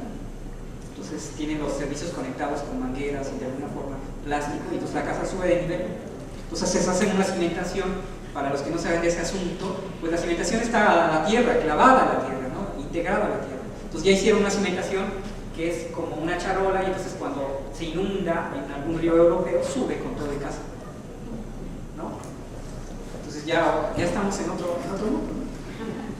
Nosotros, nuestra adaptación de casa flotante son escaleras y lancha, ¿no? Esa es la visión subdesarrollada. Indicadores. Vean, 19 millones anualmente de urbanización de hectáreas. Se deforestan 580 millones. En el capitalismo se ha incrementado el carbón en la atmósfera, ¿no? Así el metano, el dióxido de ozono. La pobreza, 31 población. 3 de cada, fíjense, cuando hablamos de pobreza urbana, y en esta proporción se dice que 1 de cada 3 habitantes urbanos vive en esas condiciones. En términos globales, eso es muchísima población. Decíamos que eran 3.500 millones, 1.100 millones viven en estas condiciones. Imagínense, 1.100 millones de habitantes, 1 de cada 7. Es muchísima gente, muchísima gente. Un poco cómo se ha incrementado la temperatura, el calor y la precipitación, la concentración de carbono. Bueno, esto es muy interesante. Vean. 5% de las enfermedades mundiales ocasionadas por exposición al aire contaminado. 1.9 millones de decesos como consecuencia de haber estado expuestos a concentraciones de partículas. Ahora que decíamos que Guadalajara ya superó al distrito en contaminación. Lo del agua. 2.000 kilómetros cúbicos es lo que se ocupa para proveerle a los entornos urbanos. Y eso se va a incrementar a 4.700, ¿sí? Una cosa así para el 2020. Pero el asunto de acá es que no todas las ciudades, 30% de las ciudades no tendrá agua suficiente. Por lo tanto, ya estamos hablando de este asunto de que se va a colapsar el sistema, ¿no? Al no haber agua, ¿qué es lo que va a suceder? Que entonces la población va a estar o redistribuirse en función de donde haya mayor cantidad de recursos. El Banco Mundial hizo un estudio respecto a las zonas en donde hay mayor biodiversidad, algo así como un índice de biodiversidad, ¿no? GEFS en inglés, que permite decir que entre mayor concedes tu biodiversidad, mayor capacidad tendrás de mitigar la vulnerabilidad. Entonces, si vamos a transitar por proyectos que sean coherentes con lo que está pasando a nivel planetario, tenemos que ir a conservar la biodiversidad. Esa es una racionalidad directa. Esto lo habéis mostrado anterior. No me quedo acá, pero un poco es el cambio de temperatura del suelo.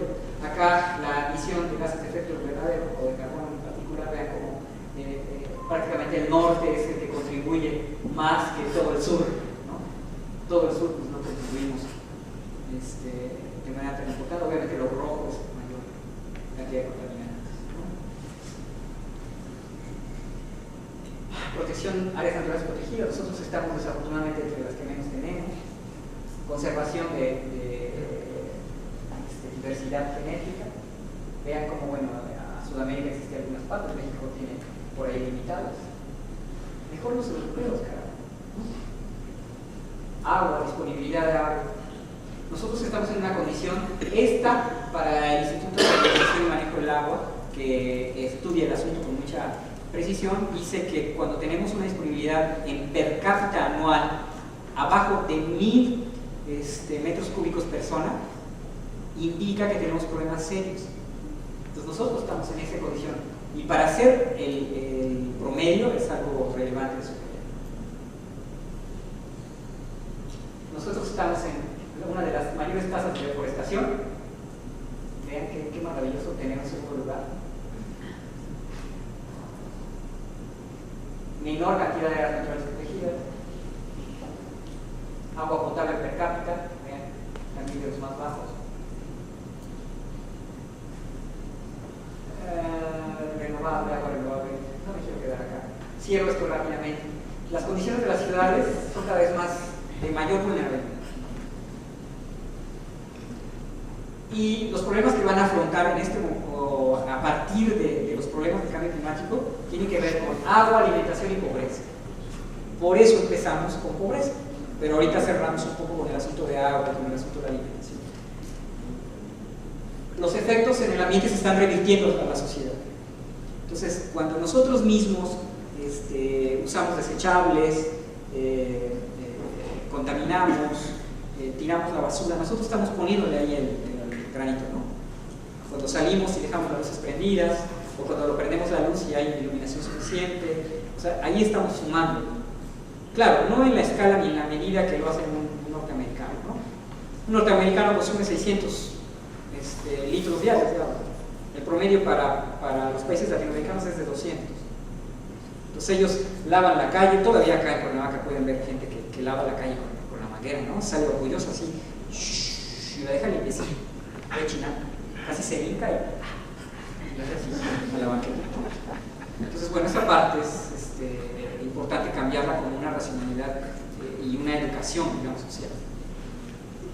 Luego, el urbano territorial requiere una transformación sistémica para adaptarse al cambio climático. Es decir, ahorita todos los urbanistas de la política pública, o sea, los que trabajan en el Estado, tienen que estar acá escuchando estas cosas, ¿no? Y no ponerse de pronto así como que los investigadores solamente están en el currículo y no entendemos.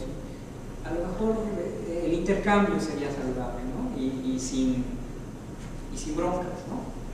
Porque de pronto uno emite una crítica y se sienten así bien jarritos, ¿no? Cuando tú le estás dando evidencia para que pueda tomar decisiones importantes. Pero bueno, los países subdesarrollados son vulnerables y las ciudades subdesarrolladas las que más están en riesgo ambiental y de pobreza. Entonces nosotros somos ese caso. Entonces o le entramos al asunto o estamos en una tendencia que nos va a afectar. Ok.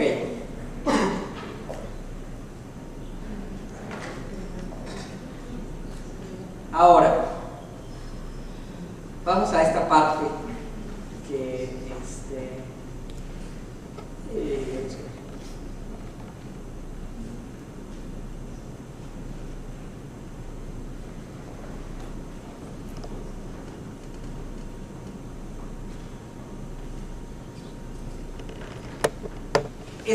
les va a pedir paciencia, ¿no?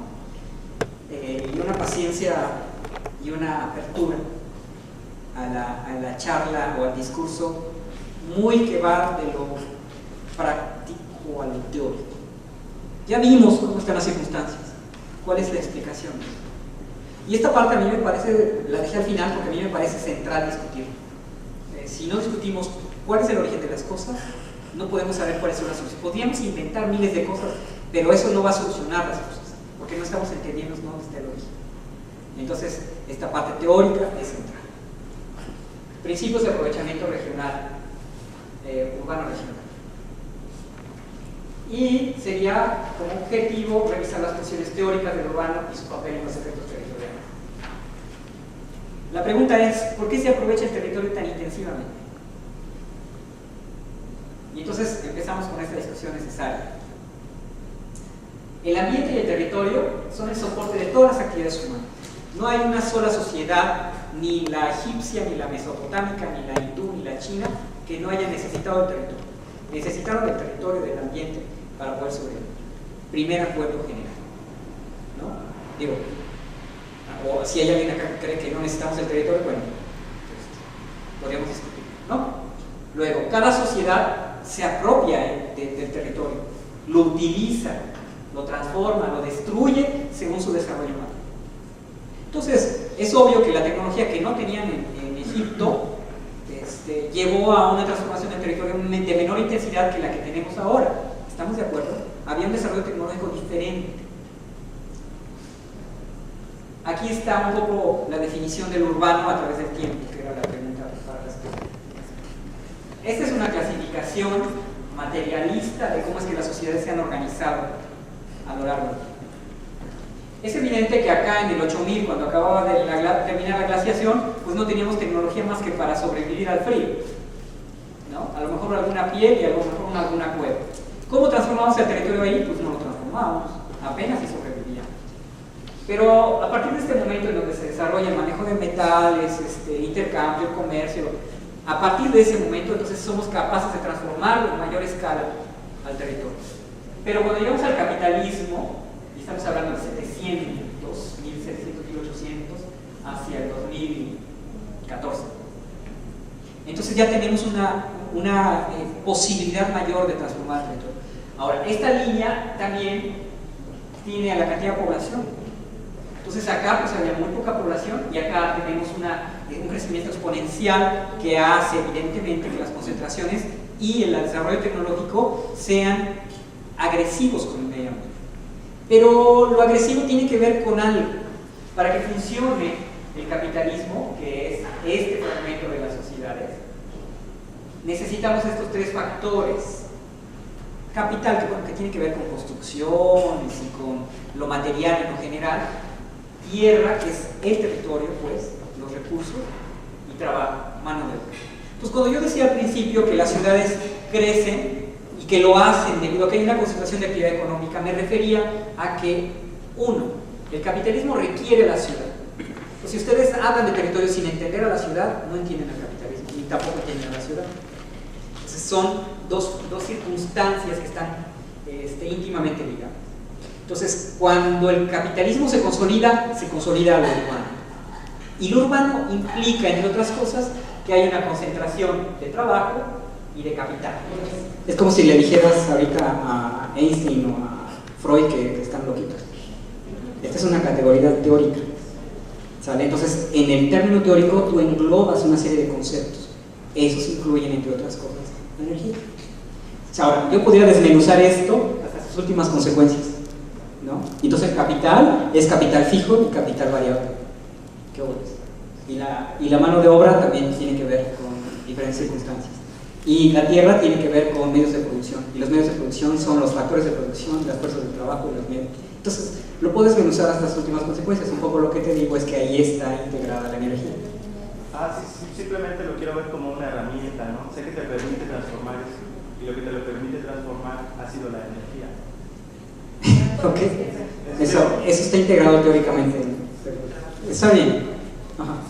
No, yo nada más quería añadir, como coincidir en eso, es que creo que a lo mejor la diferencia viene por un concepto terminológico de que estos tres aspectos son conceptos de la línea económica y efectivamente, bueno, en la diapositiva previa decía que se requiere de ambiente y territorio. Bueno, la energía de alguna manera está englobada ahí, y en este concepto de tierra efectivamente está previsto todo lo que tiene que ver con... Sí, porque entonces allá yo debiera meter, por ejemplo, recursos naturales, recursos energéticos, recursos, o sea, podría meter un poco, y más adelante tengo una diapositiva en donde se habla precisamente de que nosotros como sociedad recuperamos o utilizamos del entorno energía. Ahorita lo vas a ver, ¿no? Pero bueno, estas son categorías teóricas difícilmente discutibles, un poco yo diría, ¿no? Difícilmente discutibles. Ahora, la lógica de este sistema tiene que ver con reproducirse mucho. Hay que reproducirse, ¿no? Hasta donde yo sé, Slim dice, ya soy dueño del me vas a hacer Telefónica y ya no voy a ser dueño de nada más, ¿no? Necesita más, y va por más, ¿no? Entonces, lo que sostiene este sistema es que se reproduzca continuamente. Esa racionalidad que es intensiva y que le lleva a la obtención de una mayor cantidad de ganancias, es lo que lleva a que se dé un aprovechamiento territorial intensivo. Eso es a lo que quiero llegar. Pero no solo el territorio, energía, recursos, mano de obra, todo lo aprovecha intensivamente, ¿no? ¿Hay algún país fuera de esa racionalidad? No. Y aquí está. Que la economía requiere que del ambiente y del territorio, energía, aire, agua, recursos, materia prima. Entonces, esta es una categoría teórica abajo de la principal, que era capital de trabajo. ¿Estamos de acuerdo? Entonces, no es que no se integre, sino que la categoría teórica que la engloba se llama tierra. ¿Estamos de acuerdo? Y luego, ¿qué efectos tiene? Pues ya sabemos, contaminación de diferente naturaleza, calor, desechos. Ahora, la racionalidad económica tiene como una lógica los patrones de extracción y de consumo. La extracción, evidentemente, es llevar a sus últimas consecuencias todos los recursos. Esa es la lógica. Entonces, ¿qué es lo que pasa en el territorio? Pues hay que ocuparlo intensivamente. Cuando se dan los patrones de consumo, pues se da esta contaminación, la parte energética y la extralimitación de la capacidad de cambio. Que eso es exterminar prácticamente todo lo que quede a su paso. Ahora, acá no me voy a quedar mucho, no lo voy a meter en esta complejidad, pero el asunto es que el capitalismo moderno, bajo las circunstancias en las que estamos, necesita expandirse. Y entonces, ¿por qué tanto a la araca de que las empresas transnacionales vengan a invertir? Porque necesita expandirse. Entonces Coca-Cola necesita nuestra agua, viene y se establece aquí. Las farmacéuticas vienen por nuestras reservas de selva baja caducifolia, o las diferentes empresas vienen por nuestros recursos, pero también vienen porque nuestra mano de obra es barata. Entonces les conviene mucho pagar menos para poder obtener mayor ganancia, porque esa es su racionalidad. Y entonces está compitiendo por la ganancia en donde sea, en el territorio que sea. Y se está apropiando, este término tiene que ver con mano de obra, y se está apropiándose prácticamente del trabajo de toda la gente. En estos tres me voy a quedar. Este asunto lo voy a explicar en la siguiente. ¿Perdón? Ahora sí. ¿Cómo vienen acá a apropiarse de eso que se llama plusvalía? Bueno, el Estado regula cómo la mano de obra puede obtener mayor o menor nivel de ingreso. Y entonces, estructuralmente, para que el capital obtenga mayor ganancia, necesita obtener mayor cantidad de beneficios a partir de los recursos de diferente naturaleza y de la mano de obra. Entonces, por eso nuestro Estado en este momento está haciendo reformas en esos tres sentidos. Porque lo que está haciendo es yendo hacia una apropiación prácticamente de todo lo que se pueda apropiar. Y entonces eso incluye la mano de obra. Tú revisas y cuál fue el incremento en cantidad de pesos del salario mínimo del 13 al 14. ¿Cuánto fue el incremento? ¿Qué les parece? ¿260? ¿360 pesos? ¿Cuánto gana el presidente? Gana más que Obama.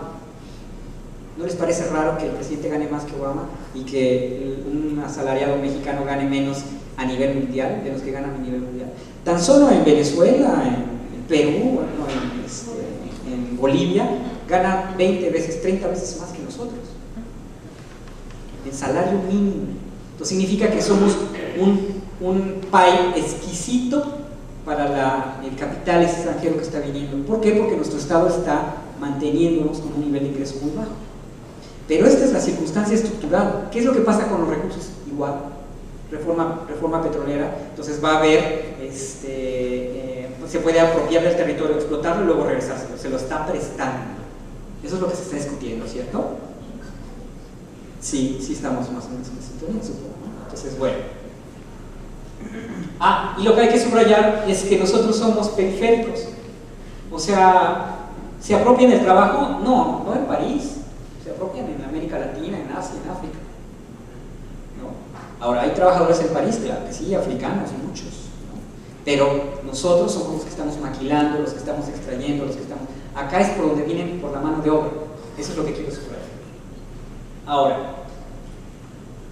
tiene que haber una expansión material, financiera, una concentración del poder. Esta parte quisiera trasladarlo a esta diapositiva. Entonces, todo el capitalismo funciona en un proceso general. Entonces, vienen a los países desarrollados a obtener recursos y mano de obra. ¿Qué es lo que hace el Estado? Desregula. Y entonces, al desregular, genera políticas como estas reformas express que están votando. Y entonces, ¿quién sale beneficiado? Las empresas, no los trabajadores. Pero ¿qué va a pasar con los recursos? Lo mismo. ¿Qué va a pasar con la energía? Lo mismo. ¿Por qué? Porque el Estado está desregulando. Y esto es una receta de cocina planteada desde el Banco Mundial. Entonces, nosotros estamos ante condiciones que nos están condicionando nuestras circunstancias. Les vamos a pagar poco y les vamos a extraer todos sus recursos. Esas son las condiciones. Entonces, cuando se habla de cambio climático, esto hay que entenderlo, porque si no, no sabemos de dónde viene, digamos, la generalidad del asunto. Entonces, bueno, nosotros nos integramos regionalmente, y por eso estamos en el Telecán y estamos firmando quién sabe cuántos tratados con diferentes países. Entonces, ese circuito capital, mundial del capital que se llama, tiene unas normas de interacción, ¿no? Entonces, ¿cómo? Globalización. Tú debes permitir a que ingresen capitales extranjeros y escuchen y cómo repiten una y otra vez, es que necesitamos atraer inversión extranjera directa, y una y otra y otra y otra vez, es porque estamos en un proceso, en un circuito global. Y entonces, ¿pero qué implica para nosotros todo esto? Se flexibilizan las políticas, reforma energética, reforma laboral, reforma sendaria, reforma todo. O sea, están diciendo, vengan, acá es donde les conviene, ¿no? Empresas transnacionales permiten a que se instalen, inversión extranjera directa, y todo es transfronterizo. Cuando se desesperen cuando se espere por Coca-Cola de que hay una manifestación o hay problemas de agua, eso se levanta y se va a otro lado. ¿Qué es lo que le está pasando a Argentina? ¿No? Y esto nosotros le llamamos capitales golondrinos. Llegan, aprovechan todo lo que se puede y ya que se acabó todo se va. Así le van a hacer a la energía. Llegan, la van a aprovechar todo, la van a extraer, se la van a llevar. Ok, y entonces se localizan actividades económicas, se aprovechan la población los recursos y se da un desarrollo desigual, que es prácticamente la ciudad. Eso es una vulnerabilidad en general. Aquí están las normas de interacción, flexibilidad laboral, reforma laboral. Políticas afines, ambientales, urbanas y regionales, que van a la tierra, y la atracción de inversión extranjera directa, que es para el capital. Y entonces, ¿por qué la ciudad afecta al ambiente? Sería la pregunta después de esta discusión. Porque se hace un ajuste económico regional, es decir, se tiende a la homogenización. Y entonces, ¿qué es lo que hay que hacer? Pues construir ciudad, permitir que se haga desarrollo urbano, porque ahí es en donde se genera la mayor capitalización del planeta. Y entonces la diversidad, o los rasgos no occidentales de desarrollo, que nosotros tenemos muchísimos, 60 lenguas, 60 etnias, todo el cuarto país megadiverso del planeta. O sea, no considerar eso y voltearlo la tortilla y decir, ahora nos vamos a volver homogéneos, es decir, darle la espalda a una forma de desarrollo diferente, ¿no? Entonces, la perspectiva económica es un modelo homogéneo de urbanización. Estas son las políticas que se hacen: expansión, que era lo que decía por aquí el colega de la mitad, expansión física, y con esto lo iba a responder, pero ya se fue. Entonces, el sector inmobiliario y las vías de comunicación. Luego, la otra parte, lo cultural, lo social, que tiene que ver con... Nosotros teníamos una racionalidad diferente. Y entonces eso no implica, porque también se dice que esa racionalidad va en contra del desarrollo, pues es un desarrollo diferente, ¿no? Entonces, la forestación, la producción agrícola, el manejo del espacio, y esas particularidades son perdidas en general. ¿Cómo se plantea el desarrollo urbano? Pues así, es un proceso, no un fin. Todo esto implica lo urbano,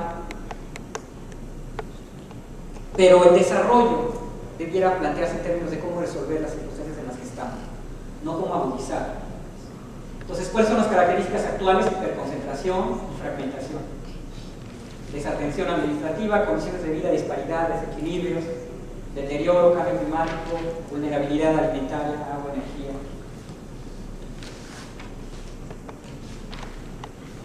Aquí están los problemas emergentes.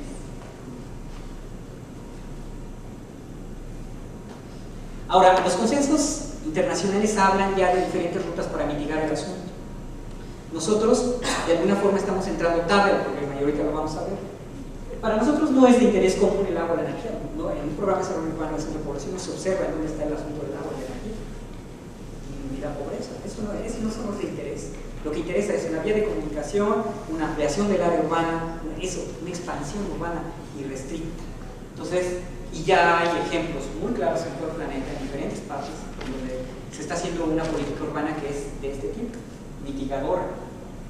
Entonces, el desarrollo urbano tiene que ver con una política pública integral.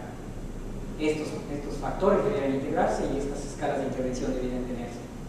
Ahora, ¿cómo debiera adaptarse el desarrollo urbano ante el cambio climático? Un poco lo que decíamos hace rato, las sociedades, cómo se han transformado. Y entonces, acá vean la cantidad de población que existía en millones respecto a la que existía en el 2000 y ahora que son 7.000, ¿no? Las hiperconcentraciones, aquí está el distrito. Nosotros a veces peleamos el primerísimo lugar, ¿no? Con Nueva York, incluso con Tokio. ¿Y cuáles son las políticas? Y yo aquí digo esto, que estamos entrando tarde al problema. No es sino hasta 1976 en la que se forma un hábitat. Y un hábitat es el que se refiere a las ciudades. Entonces, el capitalismo estaba tan avanzado que ya los impactos habían alcanzado una escala importante. Entonces, hasta ese momento se reúnen todos los países y dicen, creo que debiéramos hacer políticas urbanas que sean ambientales, sociales y económicamente incluyentes. Hasta 1976, que es cuando se hace la primera Ley General de Asentamientos Humanos para México. Entonces, nosotros en realidad tenemos una escuela urbanística de 30 años, de 40 años. No, no es uno. Aquí está el secretario de la Fundación. ¿Cuál era la preocupación en ese momento? Vivienda, porque estaba llegando mucha gente a las ciudades, y esa política es la que prevalece en los programas de desarrollo urbano en este momento. Reservas para el crecimiento. Entonces nosotros no solo entramos tarde al problema, sino que no nos hemos podido actualizar. Y tú discutes eso con un urbanista que está haciendo ciudad, y el problema central es reservas de crecimiento. Y de ahí no lo sacas, ¿no? Ya discutido con los países, más o menos así funciona. Luego, pues ya viene una estrategia diferente, que, bueno, necesitamos vivienda, pero ahora cómo la vamos a proveer. Luego ya se agrega el asunto de la sustentabilidad, la Agenda 21. Ya se dice que las actividades humanas estaban llevando a la degradación, fíjense, en los 92, prácticamente 20 años en que ya se está hablando del ambiente. Luego, la Agenda Hábitat, que habla ya de globalización y urbanización. Vean, promover asentamientos humanos sustentables. Entonces ahora sí, creo que el mismo chico me decía que si había sustentabilidad, bueno, ahí está la propuesta, ¿no? Luego las metas del milenio, era tal nivel de agudización de las condiciones del planeta que se plantearon, ok, vamos a resolver al menos 8 cosas, ¿no? La pobreza, mortalidad femenina, educación y 8 factores que son centrales para la sociedad. Y entre ellos implica el desarrollo sustentable. El programa de ciudades sustentables, que ya habla de qué, transporte, espacio público, diversificación de usos del suelo, forestación, ya se habla de diferentes formas. ¿Cuáles son los casos significativos? Bueno, aquí están, digamos, los primeros antecedentes. Conferencia de Estocolmo, la conferencia de Río, que dio lugar a la Agenda 21, y bueno, el Protocolo de Kioto, que básicamente es un acuerdo mundial que no está asignado por Estados Unidos, porque él es el responsable de una cuarta parte de la contaminación del planeta, una quinta parte. Entonces, Estados Unidos no firma el Protocolo de Kioto porque no le conviene en términos económicos transformar sus condiciones de producción. Luego, las metas ambientales de desarrollo sustentable, aquí está, abordar el protocolo, terminar o reducir los impactos en las áreas naturales, estándares de calidad del aire, según la OMS, erosión y sobre extracción de acuíferos. Son metas concretitas. Todo programa de desarrollo urbano debiera trabajar por consecuencia en ver que se recarguen los acuíferos. Eso es una lógica. ¿En dónde debiera haber una inversión? ¿En dónde se debería aplicar una economía de los recursos, que no economía verde? En eso, en capturar agua. Ese a mí me parece que es una meta razonable. Las metas económicas, internalizar este terminejo implica que se reduzcan los costos ambientales, ¿no? Eliminar subsidios, reducir materiales en la industria, impulsar un consumo diferente. ¿Qué es esto? Bueno, yo voy al súper, ya debe venir sin embalaje y sin un alto deterioro de materiales. Luego las metas del milenio, aquí está la pobreza, mortalidad en menores, la primaria, las tasas de las enfermedades, la movilidad. Y los órdenes. Estos órdenes de atención prioritaria es lo que se discute en este momento en el Foro Urbano Mundial. Entonces, no hay otra cosa. El desarrollo desigual, la vulnerabilidad y la adaptación al cambio climático. Algo que se está llamando ahora resiliencia, ¿no? que en términos de biología se maneja de mayor bien. Pero estos son los temas del Foro Urbano Mundial. O sea, ¿y cuál de estos está precisamente en alguna política del Estado? Ninguno. Por ahí ya se está mencionando un poco esto, lo del cambio climático, pero lo hacen tan marginal y no entienden el problema que entonces estamos viviendo las circunstancias. Y bueno, se habla de una circunstancia de infraestructura ambiental, captura de agua, energía, transporte, estas de diferentes tipos, ¿no? Ahora estoy metido en un asunto de energía para un proyecto en Veracruz que tiene que ver con obtener energía de las mareas, ¿no? Pero un proyecto que cuesta millones de dólares, ¿no? Entonces, esas cosas son interesantísimas, pero muy caras en términos tecnológicos, todavía no podemos adoptarlas, ¿no? Entonces es muy probable que esta sea en primera instancia la que más se pueda aproximar a nuestras condiciones, pero bueno, esa es una circunstancia. ¿A qué se refiere con captura de agua? Jardines en la calle, cisterna pluvial. ¿Para qué? Para distribuir.